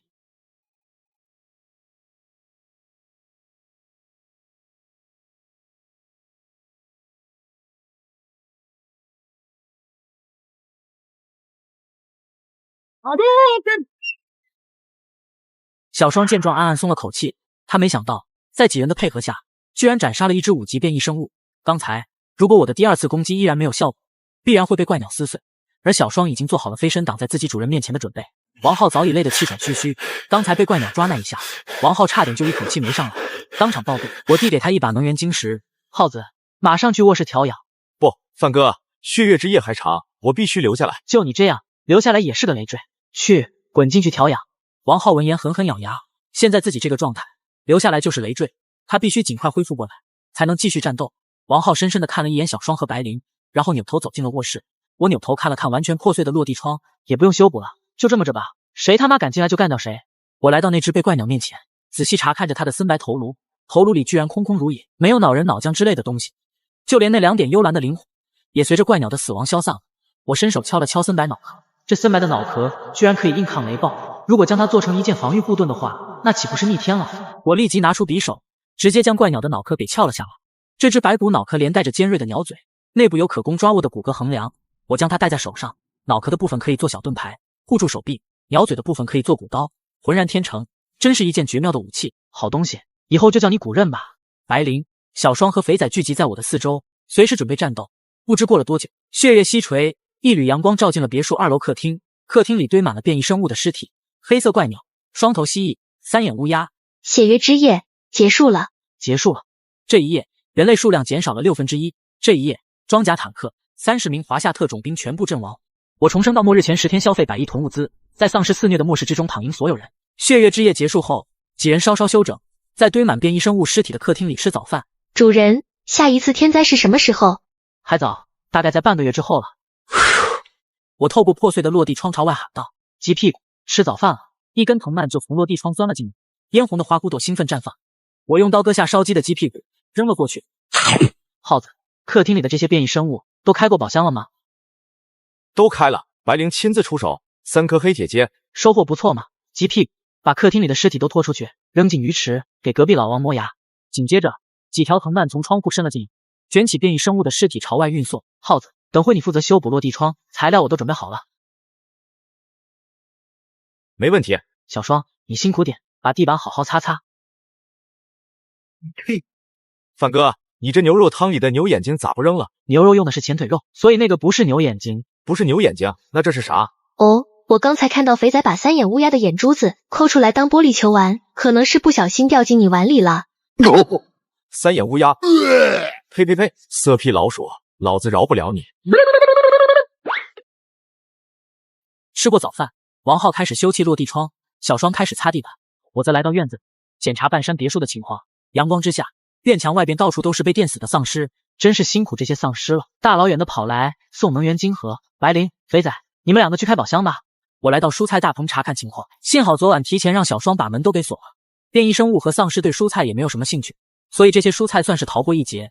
我将蔬菜大棚上方的顶棚打开，让蔬菜幼苗享受久违的阳光。我走出大棚，来到了池塘，池塘四周都是小蝙蝠的尸体，看来昨晚他们也没有忘记折腾隔壁老王。老王还活着呢。老王，我只要把头往龟壳里一缩，什么蝙蝠都拿我没招。你现在已经4级了，应该可以从泳池里爬出来了吧？来，爬出来，咱们去遛弯晒太阳。不出去，打死都不出去，还是宅在窝里啃尸体比较香。我拿出一根羊腿，你确定不出来？主人稍等，俺老王来也。隔壁老王撅着大屁股，哼哧哼哧爬出池塘，跟着我来到院子里。我跳到隔壁老王的龟壳上坐下，然后用鱼竿把羊腿挂在他眼前。老王绕着别墅大楼转一圈，隔壁老王根本没听我说什么，只想尽快吃到新鲜的羊腿。通过这一圈的视察，我发现了一个大问题，这些该死的蝙蝠居然随地大小便，现在别墅楼上到处都是他们的屎。鸡屁股，你出来一下！泥土一阵耸动，鸡屁股从地下钻了出来，走到了我面前。经过昨夜的大战，鸡屁股吞噬了不下上百只蝙蝠，等级已经提升到了4级。现在有件事安排给你，清理整栋楼的蝙蝠屎。怕什么？你归根结底是变异植物，这些蝙蝠屎对你来说可是肥料啊，还是新鲜出炉的有机肥料。这个有机肥料，你知道是什么意思吗？有机肥料就是有的鸡用屁股拉出来的肥料，所以这些肥料上都有鸡屁股味儿。鸡屁股，原来有机肥料这么厉害，以后有机肥料就全都交给本屁股来清理吧。清理的蝙蝠屎就先堆放在大棚旁边，以后施肥用，赶紧去，别让肥仔把有机肥料给抢走了。闻言，鸡屁股扭头就跑，热火朝天的开始清理别墅楼上的蝙蝠粪便。驾，去外边遛个弯。你以为我是马还驾？我跑起来都没你走得快，好吧？正在这时，一道雄壮的身影从山上窜了下来，走到了别墅大院门前。金刚的身躯好像又长大了一圈，3米高的院墙，金刚完全可以一跃而入，但他没有，而是规规矩矩、安安静静的站在了大门前，等着里面的人开门。我按下遥控按钮，大门朝两侧开启。金刚朝院子里一看，正看到我骑着一尊巨大玄龟的情景，他心中不禁一震，瞪大了眼睛。这大龟少说也有4级，浑身散出强横威压，一看就是个狠角色。但是这大龟被我骑在身上，却一点都没脾气。来，金刚走到了我面前，抬起手按在自己心脏位置，然后弯腰朝我行了一个膜拜礼。昨晚猴群没有受伤吧？昨晚他按照我的吩咐，将猴群全都带进了山洞躲藏起来，并且用石头将洞口封住。当天晚上，外边撕心裂肺的吼叫声响了一整夜。今天走出山洞一看，满林子都是变异生物的尸体，留下一半，其余的你带回去，提升自身实力。弱小的生物是不配跟着我的，明白吗？今天带着猴群把山里的尸体清理干净，扔远一点，过2天该发臭了。行了，你回去吧。我看着金刚离开的背影，又看了看偌大的后山，让猴群来管理后山，绝对比人更好掌控，也更靠谱。这时，白灵迈着妖娆的猫步走过来，身后跟着肥仔。小胖子，我警告你，别想对本屁股的有机肥料动什么歪心思。我重生到末日前10天消费100亿囤物资，在丧尸肆虐的末世之中躺赢所有人。你刚才假装摔倒，其实就是为了偷吃有机肥料。你骗不了我，主人刚才都提醒我了，让我小心你偷吃。白灵干得不错，这些能源晶石大概有上百颗了。这时，王浩从大门走了出来，手里拿着一只飞行器。范哥，你看这是什么东西？我接过飞行器，仔细看了看，飞行器上布满抓痕，4根螺旋桨已经被咬断了1根。这不就是普通的飞行器吗？从哪里找到的？就在门口的位置。门口？这座山上只有半山别墅1套房子，四周根本没有其他人居住。那这只飞行器是哪来的？丧尸肯定不可能操纵飞行器，而且这个飞行器上到处都是爪痕和咬痕，像是被猛禽追逐撕咬造成的。看来昨晚那只黑色怪鸟是有人故意用飞行器引来的。谁他妈这么缺德啊？居然阴咱们！昨晚攻击别墅的变异生物虽然很多，但就属那只黑色怪鸟实力最强，而且那只怪鸟差点要了王浩的命。白灵瞬间明白了我的意思，低头嗅了嗅飞行器的残骸，这上面除了我王浩和怪鸟的气味，还有一个人的气味。找到他。与此同时，一座2层小楼的客厅里，体态臃肿的刘强西躺在沙发上，手里把玩着一个遥控手柄。昨晚的事办得怎么样了？老板，都办妥了，用飞行器引诱怪物攻击了8个院子，7个被搞定。现在兄弟们正在那些院子里搜刮物资，肯定是大丰收啊！还有一个为什么失手？我也觉得奇怪。按理来说，引过去的那只怪物是最强的，但是不知道怎么回事，就是没成功。刚才我还用望远镜观察了一下那处山腰别墅，一个人正骑着一只大牛在院子里遛弯。行了，别他妈废话了，今天晚上再弄一次，必须成功，只要成功，才不会留下把柄，因为死人才不会乱说话。快去准备。是。两人立即离开了2楼大厅，朝楼下走去。刘强西确定两人已经走远，这才拉开了茶几下的抽屉，拿出几片面包和一小罐黄油。末世前，刘强西靠着倒卖飞行器发家，通过欺骗消费者、压榨工人，赚到了第一桶金。末世后，刘强西依旧靠着飞行器打家劫舍，发死人财。突然，楼下传来一声撕心裂肺的惨叫声，刘强西心中一惊，小心翼翼地将面包放回茶几。他拖动臃肿的身躯从沙发上站起来，慌忙走下楼梯查看情况。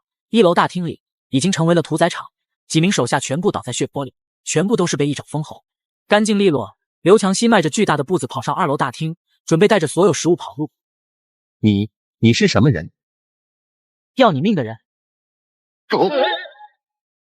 两位朋友，不知刘某哪里得罪了你？刘老板，你的飞行器玩得不赖啊，距离这么远都能飞到我们院子里去。这2人就是昨晚的漏网之鱼。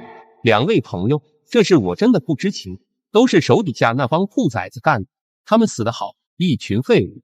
说着，他滚圆的身躯来到一个密码箱前，飞速输入密码，一把拉开，露出了一堆泡面和香肠。这些就当是给两位赔罪，请笑纳。不够，你稍等。说着，他打开一扇小门，里面堆满了未拆封的遥控飞行器、遥控船，这些都是好东西，都给你。还是不够？还不够？你还想要什么？我说过，要你的命。欺人太甚，这是巨大化。我就说吧，这货是个觉醒者，就是喜欢装怂。白灵，放着我来。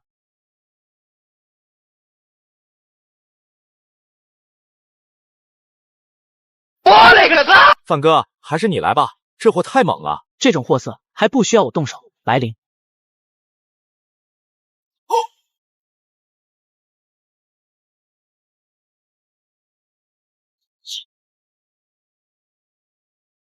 我操，白灵，你什么时候变得这么厉害了？刚才这是什么招？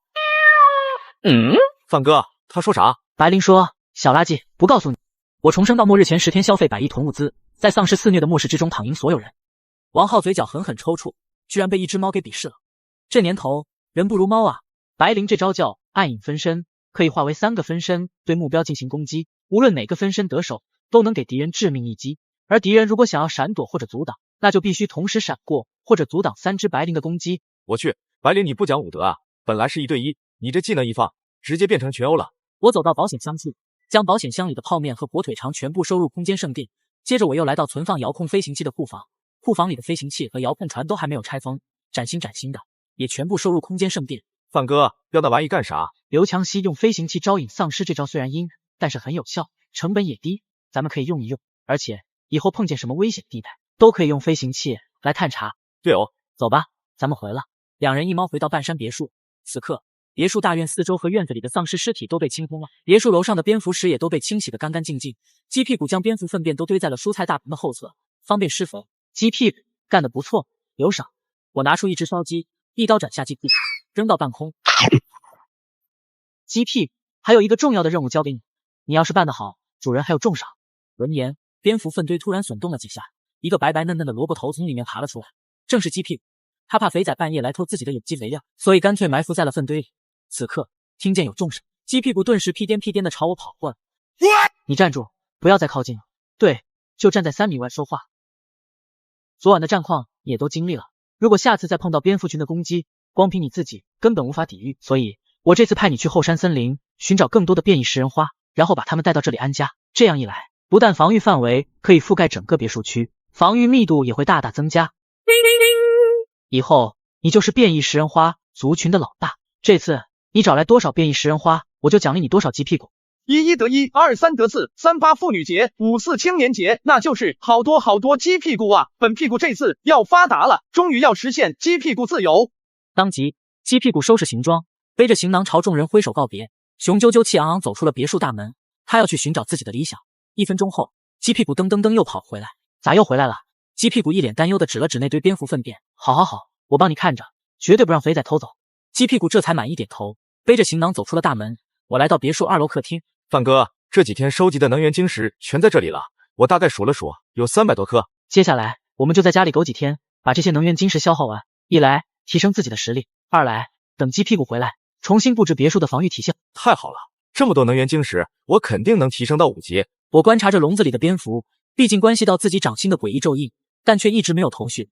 3天后，我的雷电蜥蜴能顺利突破到了青铜6级，空间系也达到了青铜5级，白灵的暗影技也达到了6级，暗影分身的使用更加熟练，3道分身已经可以同时存在10秒。小双也已经达到了青铜阶4级，肥仔的诅咒技终于达到了5级，一句诅咒就可以瞬秒1级的丧尸。诅咒的次数越多，效果越强，诅咒的释放范围也扩大到了10米。我每次看见这个小胖墩就在想，如果让他不停地诅咒长安市中心的丧尸领主，日积月累下来，能不能直接把丧尸领主给骂死？王浩的土系也终于达到了5级，后土壁垒的防御能力提升了1倍。耗子，你咋才5级？白灵都已经6级了。范哥，我也想提升到6级啊，但是你把能源晶石都给吞了好吧？我们一人最多用个50块能源的晶石，你一个人就用了130多块啊，是这样吗？这时肥仔屁颠跑了进来，朝我叫了一声，然后指了指外边。我来到落地窗朝外看去，只见一群大白屁股正在大门口上蹿下跳，吵嚷嚷。这是鸡屁股回来了。几人赶紧走出别墅楼门，我按下大门开关，铁门朝两侧缓缓开启。下一刻，一群萝卜头蹦蹦跳跳朝别墅跑过来。鸡屁股一步跃起，抱住了我的大腿，又笑又叫，然后指了指面前的几只变异食人花。乖，这么多变异食人花。几只白白胖胖的变异食人花站在几人面前，一脸好奇的瞪大了眼珠子，打量着这栋别墅，打量着我们几人。这些变异食人花的模样都长得差不多，实力大都在2级到3级，只有鸡屁股达到了4级。这时，鸡屁股有模有样的来到这些变异食人花面前，他清了清嗓子，然后怪叫一声，哈当！顿时，几只东倒西歪的变异食人花立即排成了一列长队，立正站好。鸡屁股傲然点头，然后巴拉巴拉说了一大堆，指了指我，伸出了大拇指，然后又指了指自己，伸出了食指。几只变异食人花顿时跺脚，齐齐答应了一声，看向我的眼神充满了敬畏。这是在训话吗？大拇指就是老大的意思。王浩、小双都觉得很有趣，咯笑个不停。肥仔笑得最凶。这时，鸡屁股听见笑声，扭过头，瞥了肥仔一眼，撇嘴，然后他指了指肥仔，伸出了自己的小拇指。我重生到末日前10天消费100亿囤物资，在丧尸肆虐的末世之中躺赢所有人。鸡屁股，以后你就是这些变异食人花的老大。现在让他们在别墅院子里扎根，构建防御网。鸡屁股顿时立正，朝我敬了一个礼，然后转身，小爪入灰。变异食人花们顿时窜了出去，纷纷一头扎进了别墅大院的各个角落，然后开始舒展藤蔓。一时间，整个别墅大院里都匍匐着红色、蓝色、黄色花骨朵，一眼望去，绿意盎然，姹紫嫣红，十分好看。嘿，小美人，你陪本屁股留在别墅楼共度良宵吧。鸡屁股走回自己的坑，抱着小美人钻了进去。下一刻，藤蔓瞬间舒展开来，将别墅楼全部包裹，留出2楼落地窗，紫色和红色花骨朵点缀其间。我天，这下咱们别墅大院变成大花园了。这样一来，整个别墅的防御直接提升了一个档次。现在，就算是一头4级的变异生物闯进来，都会被这些变异食人花直接缠成木乃伊。现在就差把别墅楼的窗户玻璃都换成更结实的材料。距离下一次天灾到来还有10几天，时间虽然宽裕，但也要早做准备了。小双，明天我和耗子、白灵出去一趟，你跟肥仔留下来看家，我们要去找替代钢化玻璃的材料，加固别墅。好的。当天晚上，我亲自下厨做了一顿大餐，大家一起美滋滋的大吃了一顿。我当然没有忘记奖励鸡屁股的功劳，直接削了10个鸡屁股，让鸡屁股一夜暴富，实现了鸡屁股自由，9福饭满。小双去厨房洗盘子，王浩和肥仔躲进卧室刻苦学习。我拿出手机开始刷本地新闻，虽然少部分网络基站被变异生物摧毁，网速很慢，但网络暂时勉强能用。再过10几天，等赤色风暴席卷全球后，网络就会完全瘫痪。本地新闻都是官方发布的讯息，9成9都是各大庇护所的位置、路线和各项安置措施。发放食物是庇护所最诱人的条件，每名登记在册的幸存者每天可以领取到3顿馒头、1根火腿肠、1包榨菜。我刷了好多新闻，一直没有找到关于长安市丧尸领主的信息，想想也很合理。剿灭丧尸领主的行动失利，官方不可能把这个消息爆料出来，那不是自己打自己的脸吗？不过新闻里也提到了一件有趣的事，那就是长安市出现了一些地下黑市，这些地下黑市都由觉醒者势力操控，黑市上可以用生存物资换取能源晶石、超凡材料等物品，甚至能换到觉醒晶石，像是血色屠夫的斧头、黑色怪鸟的头骨，都属于超凡材料，比人造材料坚固锋利10倍、100倍。如今，觉醒者们已经开始用这些超凡材料打造武器了，而且这些黑市还会定期举办一些大型的拍卖会，拍卖会上会有许多压箱底的宝物。值得我玩味的是，华夏军方默认了这些黑市的存在。军方之所以没有打压这些黑市，可能出于2方面的考虑。第一，这些黑市虽然是非法组织，但却给幸存者提供了一个兑换物资的场所，提升了他们的存活率。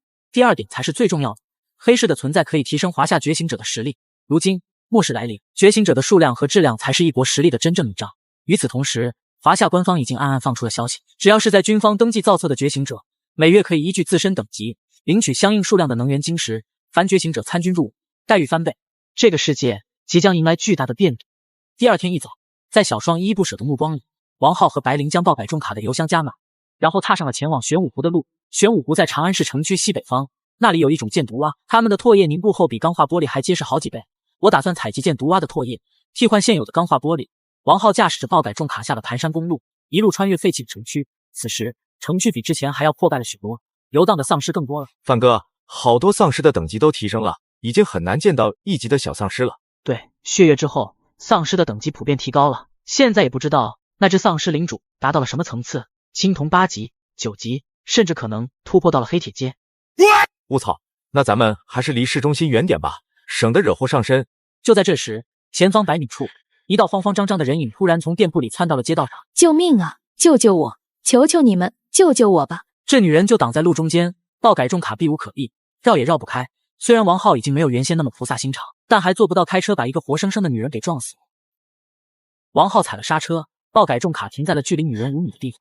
救救我！求求你们，救救我啊！正在这时，2名掂着铁棍的男人追了过来。看见2人追来，女人顿时吓得浑身发抖，更加卖力地拍打车门。大哥，救救我！我给你们做牛做马都可以啊！下车看看。2人打开车门，跳了下去。白灵留在了车里。2位大哥行行好，救救我吧！我实在是受不了他们的折磨了。臭婊子，快跟大爷们回去！今晚只要把大爷伺候舒服了，就给你半个馒头。女人闻言一脸恐惧，慌忙跪着爬到了我和王浩的身后，躲了起来。喂，小子，我劝你们别多管闲事，否则爷爷把你们的小坤坤割下来为丧尸。这个小白脸长得挺清秀，可以留下来玩一玩血中悍道行。你们2个是不是吃屎了？嘴巴放干净点。2位不要误会，我们可没说要救这个女人，你们拖走就行了。现在知道认怂了，晚了，要么把车留下，要么把命留下，你们自己选吧。他奶奶的，欺人太甚！看小爷不把你们的屎从嘴里打出来！顿时4人之间剑拔弩张，大战一触即发。正在这时，躲在最后面的长发女人突然露出一丝得逞的冷笑，她掌心翻出一把明晃晃的匕首，骤然朝我的后背刺去。我重生到末日前10天消费100亿囤物资，在丧尸肆虐的末世之中躺赢所有人。匕首距离我的身体还有3寸，女人的手腕突然被一只手死死握住。你怎么会？我怎么会识破你的身份？很简单，你见过有哪个被圈养的女奴脸色红润还中气十足的？闻言，女人顿时倒吸一口冷气，一脸的不可置信。她已经骗过了10几号过路人，男的、女的、老的、少的，却无论如何都想不到，今天居然会栽在我的手里。王浩也一脸吃惊，他怎么也没想到，这个可怜兮兮的女人居然跟那2人是一伙的。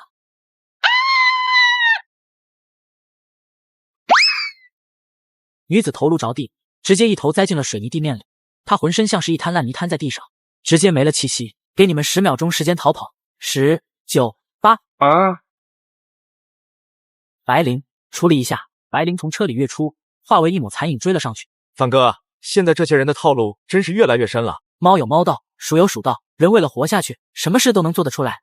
这时，白灵的身影从一间商铺里窜了出来，来到了我面前。经过长时间的杀戮，白灵身上的杀气犹如实质一般，让人胆寒。上车，2人一猫跃上爆改重，然后继续朝玄武湖的方向驶去。1个小时后，爆改重卡终于抵达了玄武湖边，湖边游荡着3、3、2、2的丧尸，这些都是末日当天前往游玩的游客。王浩将爆改重卡停在景区门口，2人一猫下了车。为了保险起见，我直接将爆改重卡收进了空间圣殿。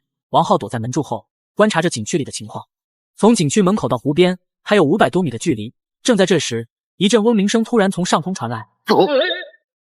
妈的，这么大个头的蚊子，一口下去，那小爷身上还不得被吸出一个大坑啊！范哥，咱们赶紧行动吧，这里的蚊子个头太大了。怕什么？你被咬几口就当是减肥了。那可不行，好不容易练起来的腱子肉，怎么能便宜了蚊子？走吧，行动。两人清理了在门口游荡的几只丧尸，利用草丛和树木遮掩，慢慢朝着湖边摸了过去。正在这时，一声高亢的嘶鸣声突然传来，紧接着就是一阵急促的马蹄声。我扭头一看，顿时心里咯噔一声。只见百米外，一头高大雄壮的人马朝两人狂奔而来。王浩揉了揉自己的眼睛，确认自己没看错，那就是一尊人马。此刻，这匹人马的手中握着一杆水蓝色标枪，人马兽仰天嘶鸣，裹挟雷霆万钧之势朝我和王浩冲来。这人不是，这马好火辣！王浩倒吸一口冷气，慌忙闪开，脚丫子差点给冻掉。原来这杆标枪是由冰霜元素凝聚而成。白灵一闪挡在我面前，露出锋利獠牙。白灵，我来处理。白灵乖巧点头，退到一旁。眼看一击未中，人马兽白皙小手之中再次凝聚出一杆水蓝标枪。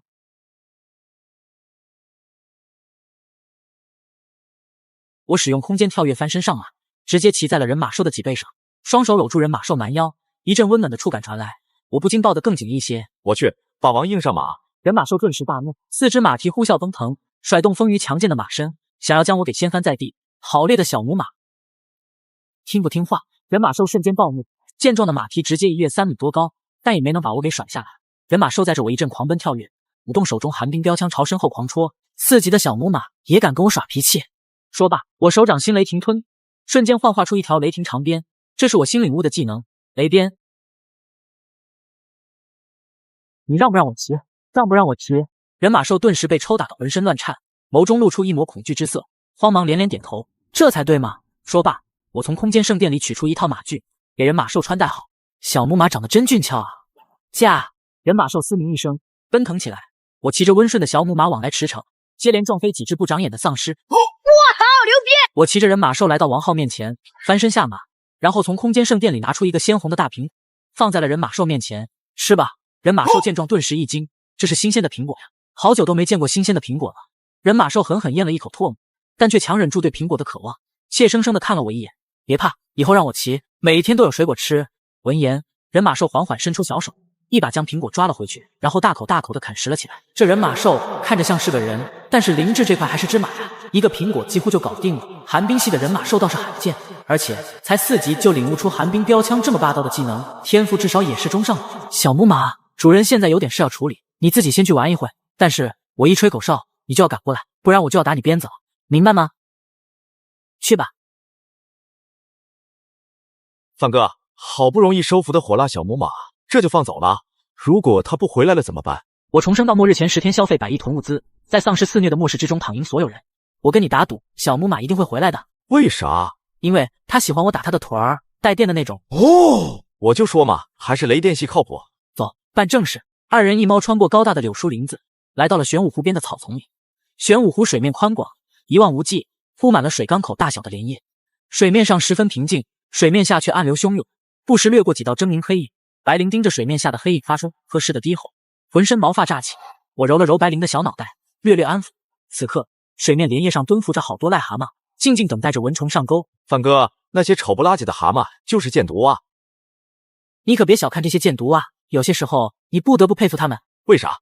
你看，此刻一只蚊子飞到湖面上，想要喝水。一只箭毒蛙突然张开大嘴，一口浓郁老痰如电矢般喷了出去，老痰瞬间将3米外的蚊子包裹在内，击落水面。蚊子奋力挣扎，老痰瞬间凝固成晶铁，硬如钢铁。箭毒蛙伸长舌头，一口将裹着老痰的蚊子吞入腹中。看见了，箭毒蛙敢吃自己吐出去的老痰，你敢吗？那我确实不敢。不过咱们怎么收集这些箭毒蛙的唾液啊？我正要说话，旁边的草丛里突然传来窸窸窣窣的声音，我心中一动，慌忙爬开茂密的草丛看去，只见3个男子正在湖边往湖里撒网，他们脚边有几个铁笼子，里面关着几只箭毒蛙。原来也是来抓箭毒蛙的。小伙子，你俩也来捉蛙？对，听说这箭毒蛙的唾液挺值钱。值钱是值钱，放在黑市上更值钱，但箭毒蛙是这么好抓的，看见没？我们3个人忙了大半天，也才捉了6只，要不是陈国带着我们连1只都捉不到。拿着鱼叉的陈国扭头瞥了我和王浩一眼，目光在白灵身上稍稍停留，然后扭过头继续捉箭毒蛙。你们用鱼叉捉箭毒蛙，那不得直接给插死啊？那鱼叉不是对付箭毒蛙的，是对付湖里的其他东西。范哥，他们装备那么专业，大半天才抓了6只，咱们这啥都没有，怎么捉箭毒蛙？谁说收集箭毒蛙的毒液必须要捉到他们？啥意思？不捉住他们，他们会乖乖把唾液吐出来。看你范哥秀一把操作。说着，我瞧了瞧四周，确定茂密的草丛挡住了陈国三人的视线。我大手一挥，地上多了几样东西：钢化玻璃、透明胶带、透明盒子、遥控船。遥控船是从刘强西那里缴获的。我先是捉了一只蚊子，然后将蚊子装进透明盒子，接着将透明盒子用透明胶带粘在钢化玻璃上，最后再将透明的钢化玻璃固定在遥控船上。我将遥控船放进玄武湖，打开手柄开关，控制着遥控船朝箭毒蛙群里缓缓驶去。蚊子在透明的盒子里扑棱着翅膀，奋力挣扎，但却无法逃脱。这时，四周的箭毒蛙看到蚊子，顿时眼球一亮，纷纷朝蚊子吐出自己蕴含多年的老痰。2分钟不到，整面钢化玻璃就被箭毒蛙的老痰喷满，凝固上了一层坚固的晶体。这时，我控制着遥控船掉头，再用钢化玻璃的另一面承受箭毒蛙们的能。我操！诸葛亮当年草船借箭，我范哥今日草船借痰。3分钟后，整面钢化玻璃上就喷满了箭毒蛙的唾液，凝结出2层厚重的晶体。我控制着遥控船返回岸边，王浩将钢化玻璃取下，然后再换上新的钢化玻璃，如此反复操作。不一会儿，我和王浩就收集到了10几块结晶钢化玻璃。王浩用拳头狠狠砸在一面结晶玻璃上，玻璃发出铿锵之声，十分坚固。果然是上好的材料啊！这时，陈国等人也注意到了我们这边的情况。这2个小家伙倒是会取巧。我算过，他们已经搞到了18块唾液结晶，在黑市上可以换到3袋大米，或者是2箱子火腿肠。陈国拿着鱼叉赶走水面下蠢蠢欲动的黑影。蠢货，你们就知道箭毒蛙唾液？什么意思？难道你们没看到那只白猫毛色油亮，威风凛凛，它往湖边一站，水里的那些脏东西根本不敢靠近。如果能把白猫弄到手，最少抵得上100块唾液结晶。对呀，呵呵，原来你早就有谋划了。转眼间已经是中午，耗子，先吃饭吧。2人来到湖边的大柳树阴凉下，盘膝而坐，准备吃饭。想吃什么？最近大鱼大肉吃腻了，搞点杂粮面包啃一啃。可以。我从口袋里拿出2根法棍、1桶酱、2瓶纯净水。2人一猫一边抹酱一边啃法棍面包。这时，陈国3人走了过来。2位，我们也在这里吃个饭，不介意吧？不介意，正好热闹热闹。陈国3人坐在旁边，拿出包里的食物，几片皱巴巴的面包，几根火腿肠。2位小兄弟，看看你们吃的啥？干面包沾大酱，呵呵，这也太苦了吧！大鱼大肉吃多了腻得慌，吃点粗粮调剂伙食。还大鱼大肉，这小子吹牛逼都不会吹。行了，这里没外人，你们也别死要面子活受罪了。来，这2根火腿肠送给你们，就当是一起捕蛙的缘分。不是，我们真不想吃火腿肠。不想吃，怕是你们心里都快馋哭了。现在这个世道，能吃得起火腿肠的，那就是大富大贵之家了。还给老子装！刚才我们已经在这2根火腿肠里加了麻醉药，只要你们2个吃了，瞬间就会被麻翻在地，然后我们3人就可以把那只白猫和结晶玻璃全部偷走。而在食物极度匮乏的末世，根本没有人可以抵抗住食物的诱惑。这面包家常，一口下去，味道绝了！你们还蘸酱，也不嫌齁得慌。年轻人，你们以后的路还长，要脚踏实地，不要装杯。吃大酱就吃大酱，我看你们吃的什么酱？鱼子酱。这2人吃的是鱼子酱啊，还这么大一罐鱼子酱，直接用面包蘸着吃，你们不会遭天谴吗？面包蘸鱼子酱，这个笑话挺好笑的嘛。我勒个操！真是鱼子酱，还他妈是高品质的鲟鱼鱼子酱。瞬间，手里的面包家常就不香了。现在他们3人才明白，我和王浩是真的不愿意吃香肠。跟鲟鱼鱼子酱一比，这淀粉肠简直就是一根屎棍子。我重生到末日前10天消费100亿囤物资，在丧尸肆虐的末世之中躺赢所有人。3人从惊恐中回过神来，迅速交换了一个眼神。这2人看来是不会吃火腿肠了，那也不能浪费了，这里面10足10的麻药，但可以给那只白猫吃，麻不翻人，麻翻这只白猫也行，别浪费，那就给猫吃吧。这根火腿肠可是我们3人辛辛苦苦捉箭毒蛙，然后从黑市上换来的，要不是为了对付这2人，怎么舍得拿出来？现在这根火腿肠居然要让一只猫给糟蹋。这时，白灵见中年男人将什么东西放在了自己面前，低头闻了闻，直接一爪子将火腿肠给拍飞了。陈国3人当场就坐不住，被3人当成宝贝的火腿肠居然连猫都不吃，妈的，忍不了了，直接干死他们！演不下去了，那就让我来给你们书写悲惨的结局吧。我早就看出这3人心怀不轨，从刚开始陈国看白灵的眼神，到后中年男人有意无意的试探，陈国和另一名中年男子慌忙后撤，他们都没有想到我年纪轻轻出手竟然如此狠辣，一上来就下死手。更让他们惊讶的是，我刚才为什么会闪现，在白灵没有给他们思考的时间，直接化为一道魅影朝2人扑来。陈国怒目圆睁，挥动手中鱼叉，一道湛蓝水箭骤然刺向白灵眉心。白灵的身躯瞬间一分为三，同时扑向中年男子和陈果。中年男子慌忙张开大嘴狠狠一吸，四周空气瞬间被吸入肚子，他的肚子像是10月怀胎，高高隆起。下一刻，他张嘴一喷，紫色毒雾滚滚从嘴里喷涌而出，瞬间将3只白灵全部笼罩在内，四周空气瞬间被腐蚀得滋滋作响。正在这时，白灵瞬间从紫色毒雾冲出，王浩将自己的厚土壁垒覆盖在了白灵的身上。中年男子见状顿时大惊失色，想要逃走却来不及，直接被白灵撕裂了喉管，惊恐倒地。这时陈国见状心中咯噔一声，看来自己今天是碰上硬茬子了。2位中年男子都死了，自己不能留下陪葬。36计走为上策，陈国毫不犹豫扭头就朝玄武湖跑去。王浩和白灵追了上去。这时陈国已经跑到了玄武湖边，但他没有停下，直接一步踏上玄武湖面。与此同时，他的脚掌上泛出水蓝色波纹，居然可以在湖面上如履平地，惊得四周的箭毒蛙纷纷跳进水中。我去，这货还真有两下子，竟然可以在水面上跑。水系觉醒者的确有点意思。已经跑出30米开外的陈国放慢了脚步，扭头朝我们等人狂妄一笑，嚣张的比了个中指。妈的，这货太嚣张了！白灵也愤愤不平，恨不得一爪子撕碎陈国。我却冷笑一声，捏起指头放进嘴里，吹了一声嘹亮的口哨。傻杯，还吹口哨！正在这时，一阵清越的马蹄声响起，人马兽一骑绝尘，朝我狂奔而来。小母马真的回来了！我嘴角勾出浅笑弧度，遥遥一指玄武湖中心的陈国，然后做了一个抹脖子的动作。人马兽眼空嘶鸣，小手中瞬间凝聚一杆寒冰标枪，猛然施出，寒冰标枪如流星坠地，骤然刺穿了陈国后背心。陈国喷出一口嫣红鲜血，惊恐的扭头看去，整个身躯瞬间被冻成了一座冰雕，栩栩如生。冰雕缓缓沉入了湖水中。干得好，主人果然没有白疼你。我带着王浩来到陈国3人刚才捕捉箭毒蛙的地上的放着几个个铁笼子和一个背包，辛苦他们了，帮咱们抓了这么多只箭毒蛙，带回半山别墅养起来，以后可以修补结晶玻璃，源源不断。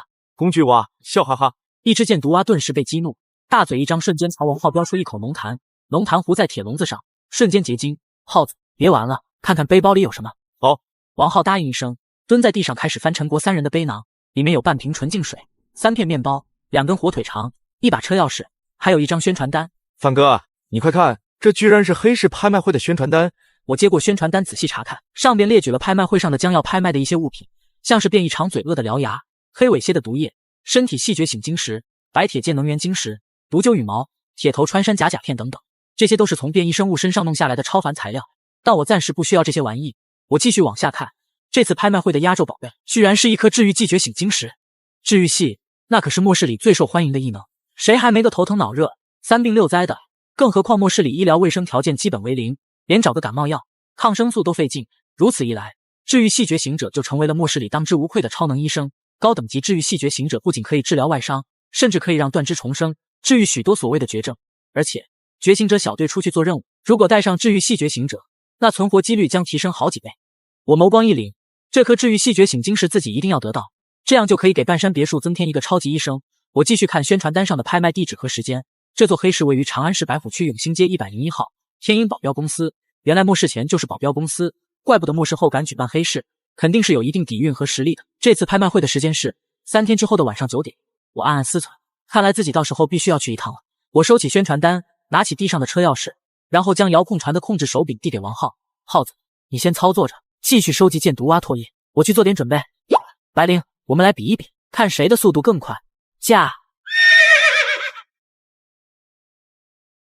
王浩一边蹲在岸边操作着遥控船收集箭毒蛙的唾液，一边看我骑着小母马在道路上驰骋，心里羡慕的不行。啥时候我也能有一匹俊俏的小母马啊？那样我想白天骑就白天骑。我重生到末日前10天消费100亿囤物资，在丧尸肆虐的末世之中躺赢所有人。我骑着自己的小母马围着玄武湖转了一圈，终于在茂密的树林里找到了一辆简单改装过的越野车。我翻身下马，来到越野车前，拿出钥匙，按下开关。果然是陈国3人的车。我打开车门坐进去，简单试了试车，车况良好，油箱里的油料还有2/3。接着我将这辆车收入了空间圣殿。既然准备要去黑市，那就不能开爆改重卡过去，太扎眼。等回半山别墅，让王浩把这辆越野车简单改装一下，可以开着它去黑市，就算被人给偷了也不心疼。我翻身上马，原路返回。此刻夕阳西垂，夜幕将要降临。王浩正蹲在玄武湖边，操控着遥控船继续收集箭毒蛙的唾液。这半天下来，一共收集了30多块结晶玻璃，就算将半山别墅的所有玻璃都换上一遍，还有富余，但是肯定还是要囤一些结晶玻璃的，方便后续破损更换。突然，玄武湖里的遥控船突然一晃，四周冒起一阵水花。王浩心中一动，慌忙看去，只见遥控船四周的水面上，一道狰狞黑影正在盘旋，速度极快。王浩眉头紧皱，再仔细一看，水面风平浪静，黑影又消失不见了。我去，什么情况？难道是我眼花了？王浩挠了挠头，蹲在岸边继续操控遥控船。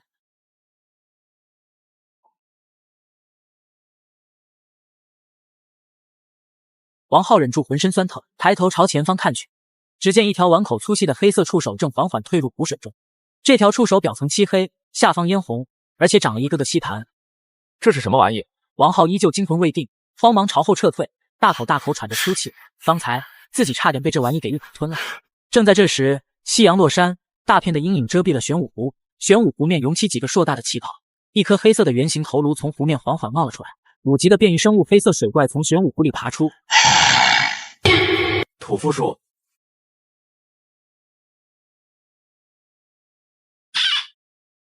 趁现在地图色。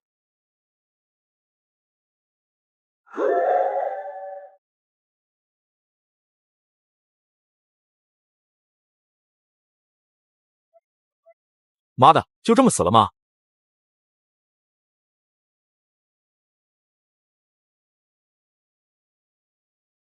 耗子，没事吧？我没事，范哥。5级的水怪，这货是从湖里钻出来的。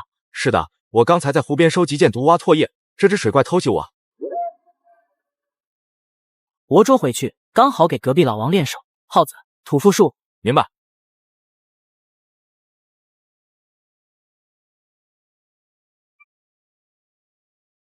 正在挣扎的黑色水怪突然一僵，顿时被电得浑身麻痹，无法动弹。小母马，把它冰冻起来，但不要弄死。黑色水怪瞬间被冻成了一座冰雕，栩栩如生，活灵活现。这个冰冻状态能维持多长时间？足够了。我先将30多块结晶玻璃收进空间圣殿，然后又从空间圣殿里取出爆改重卡。耗子，收拾东西，咱们回家。好嘞。王浩答应一声，将装着箭毒蛙的铁轮子放进车里，然后与我合力将冻成冰雕的黑色水怪给搬进了车厢。所幸爆改重卡的车厢够大，否则一般的车还真装不下这么大的变异生物和小母马。出发，回家。王浩一脚油门，爆改重卡朝外驶去。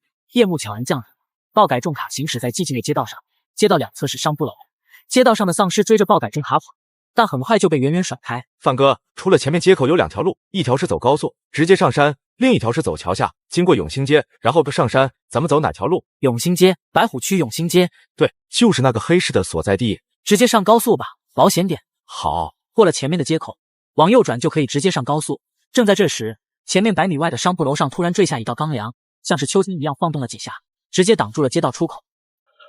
怎么回事？这时，两侧楼里的窗户被打开，许多人探出头来，几乎全都是老人。喂，下面过路的，快上交物资，不然休想过去。我重生到末日前10天消费100亿囤物资，在丧尸肆虐的末世之中躺赢所有人。我和王浩下车查看情况，这些人居然在这里设了一道卡口，拦路收物资。范哥，如果不从这里上高速，我们就要原路返回，至少要半个小时。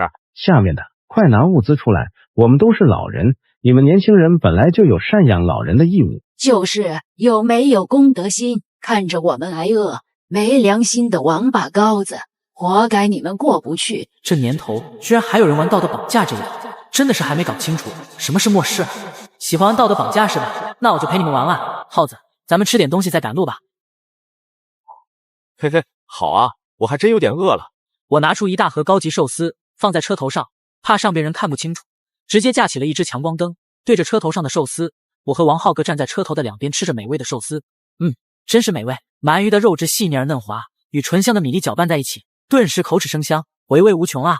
哇，饱满多汁的鱼子在我的舌尖爆开，海洋的味道如浪花一般席卷整个口腔，简直太好吃了。这时，楼上眼睁睁看着我和王浩吃着高级寿司，还大声分享着寿司的味道，顿时馋得口水直流，气得火冒3丈。王八羔子开吃播呢，快把寿司给大爷大妈们扔上来。我们是老人，谦让老人的道理都不懂，没教养没功德的东西。我没教养，但是我有寿司。哎，气不气？是啊，你们有功德，你们吃功德去，我们有寿司就吃寿司。闻言，楼上的几人顿时气得脸红脖子粗，有的人直接拿起手边的瓶子就往下砸，砸死你们这些没教养的王八羔子！可笑至极，都末世了，还在这里玩道德绑架，想要吃就凭本事自己去找，谁他妈惯着你们？说罢，我掌心骤然凝聚一颗为血，一拳轰在了前方的钢梁上，上方聒噪的老人们顿时惊得目瞪口呆，噤若寒蝉。吃的没有，棺材板倒是有几副，留给你们混吃等死用吧。我和王浩上车走了，原地留下了2副破烂棺木，老人们惊得目瞪口呆，面如死灰。爆改重卡一路驶上高速，很快便抵达了半山别墅大门。我按下门控开关，大铁门朝两侧打开，王浩一脚油门，爆改重卡已经冲进了大院。王浩和白灵跃下卡车，小双和肥仔已经在楼门口等候。主人，你们回来了，晚饭已经做好了。这时，人马兽也从爆改重卡下车走了过来。好火辣的姐马！肥仔的小眼珠瞪得也跟灯泡一样。范哥，人马收住哪啊？马可以站着睡，也可以躺着睡，卧着睡。这样吧，今晚先在1楼客房凑合一下，明天把多出来的车库给改造成专用马厩，给小母马用。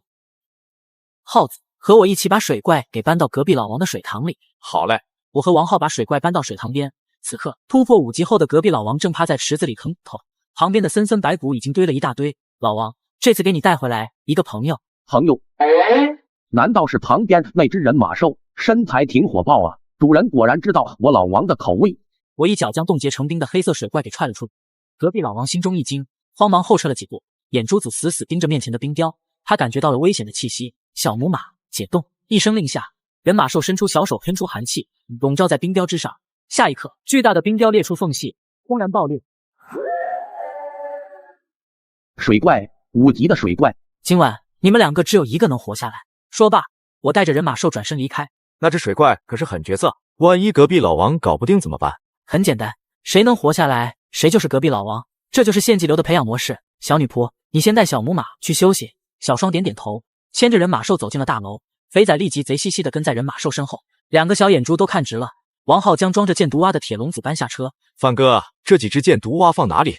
先放蔬菜大棚里吧，明天在大棚里挖个小水塘，把这些箭毒蛙放进去，正好可以吃害虫和蚊子。好嘞。王浩答应一声，将几只箭毒蛙搬进了蔬菜大棚。看来明天要对半山别墅进行一个小小的升级改造。收拾妥当后，王浩将爆改重卡停进了车库，几人上2楼吃晚饭。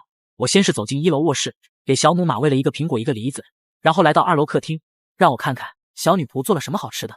我重生到末日前10天消费100亿囤物资，在丧尸肆虐的末世之中躺赢所有人。吃饱喝足，我回到卧室，拿起了关押蝙蝠的铁笼子。这只蝙蝠缩在角落，似乎很怕我。我用手指去逗弄它，它直接将脑袋藏在肉翅里，吓得瑟瑟发抖。不对啊，这小东西明明很凶残的，怎么突然这么怕我了？我略略思索，随即看向掌心的血瞳咒印，难道是因为它？我将掌心的血瞳咒印对准蝙蝠，蝙蝠立即匍匐在地，似乎在对我顶礼膜拜，浑身颤抖。看来这咒印有点厉害啊！哎，搞不明白。睡觉，我倒头就睡，一觉睡到了大天亮。吃过早饭，开始给众人分工。今天我要对半山别墅进行第2次升级改造。耗子，你负责将整栋楼的玻璃都换成结晶玻璃。我已经把结晶玻璃放在1楼大厅了。没问题，范哥，包在我身上。肥仔，你去把金刚叫过来，让他带上整个猴群。小双，你去跟小母马沟通，看他对马厩有什么需求，然后画一张设计图给我。好的，主人。白灵，你跟我一起，咱们去看看隔壁老王。白灵答应一声，跟着我来到了水塘前。此刻，黑色水怪的尸体躺在角落里，几只狰狞触手已经被啃咬得不剩一寸，只留下一只丑陋的大脑袋。隔壁老王正趴在水池中间，浑身浴血，散出狂暴戾气。老王果然又进化了。好，老王啊老王，你果然没有让我失望。话音刚落，隔壁老王的眼珠骤然爆出惊天凶厉，身后尾巴张开狰狞巨口，瞬间朝我噬咬而来。好你个孽畜，竟敢弑主！隔壁老王发出凄厉嘶吼，被杀意遮蔽的瞳孔瞬间清明，充斥恐惧之色。主人，老王死罪啊！我没有理会，手中雷鞭狠狠抽了上去。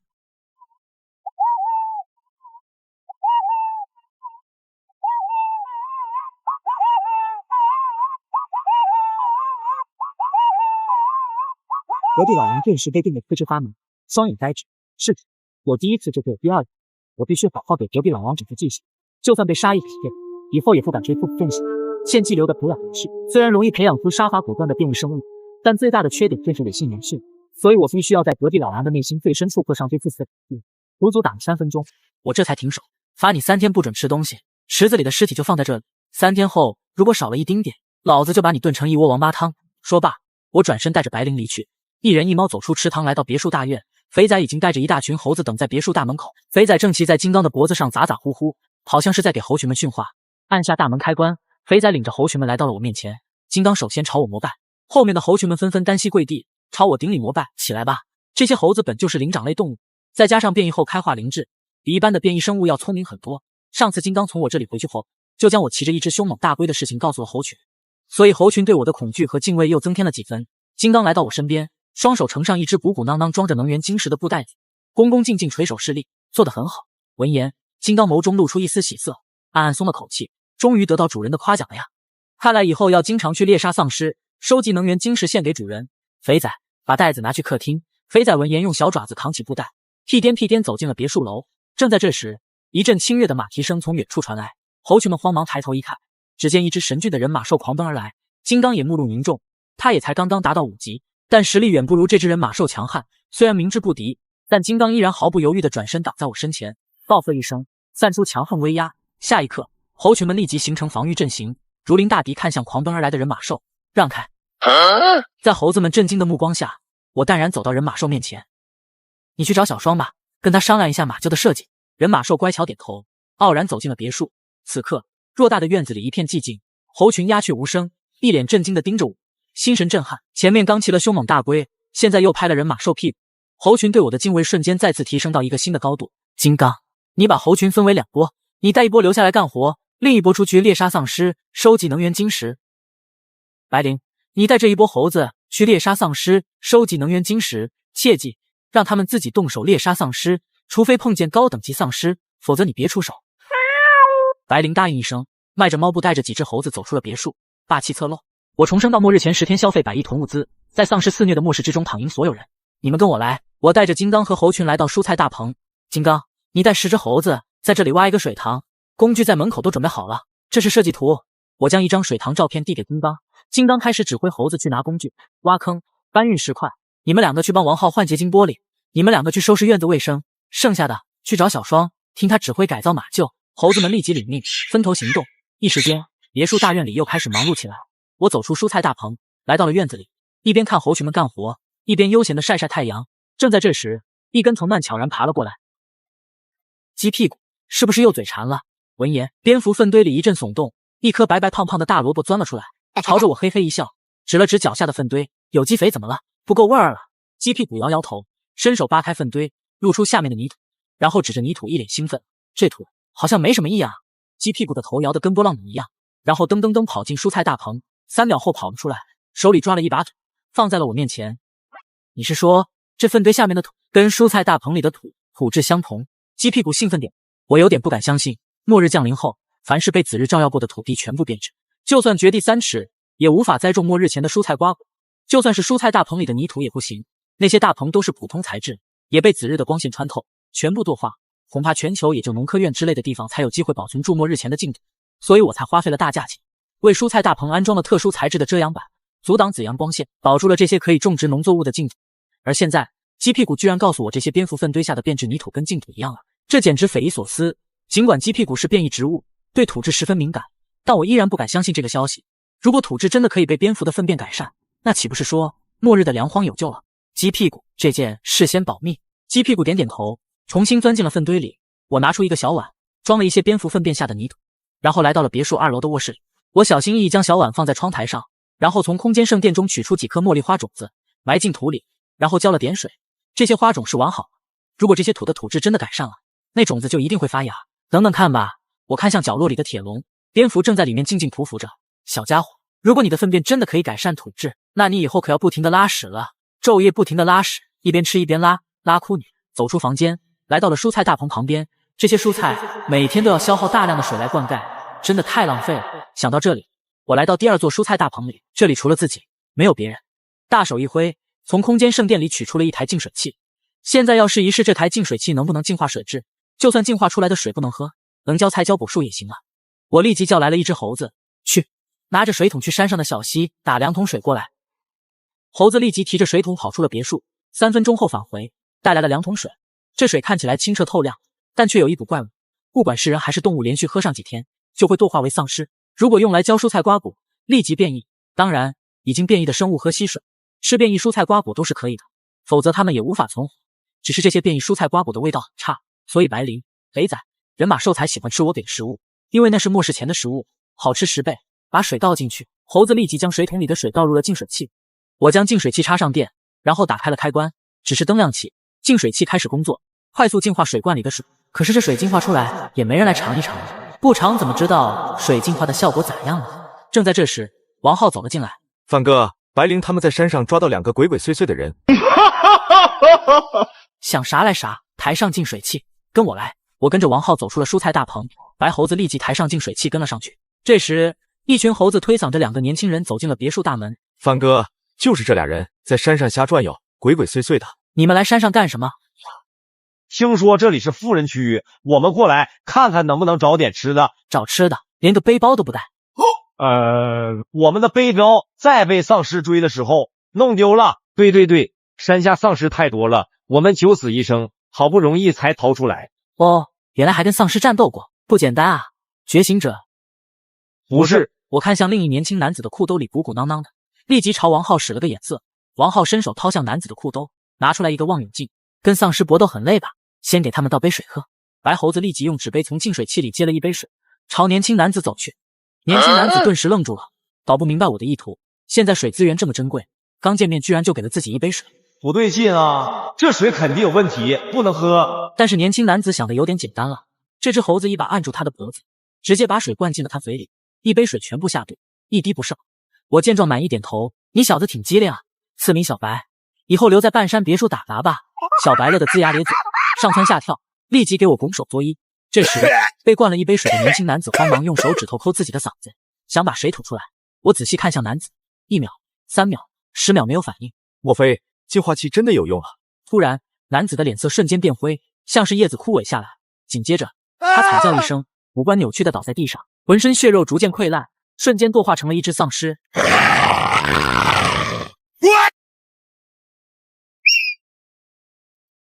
虽然堕化的速度慢了，但好像还是不行了。要不多过滤几次再试试？有道理，反正还有一个实验品。别，我全都说。我就是想用你做个实验，没让你说什么呀？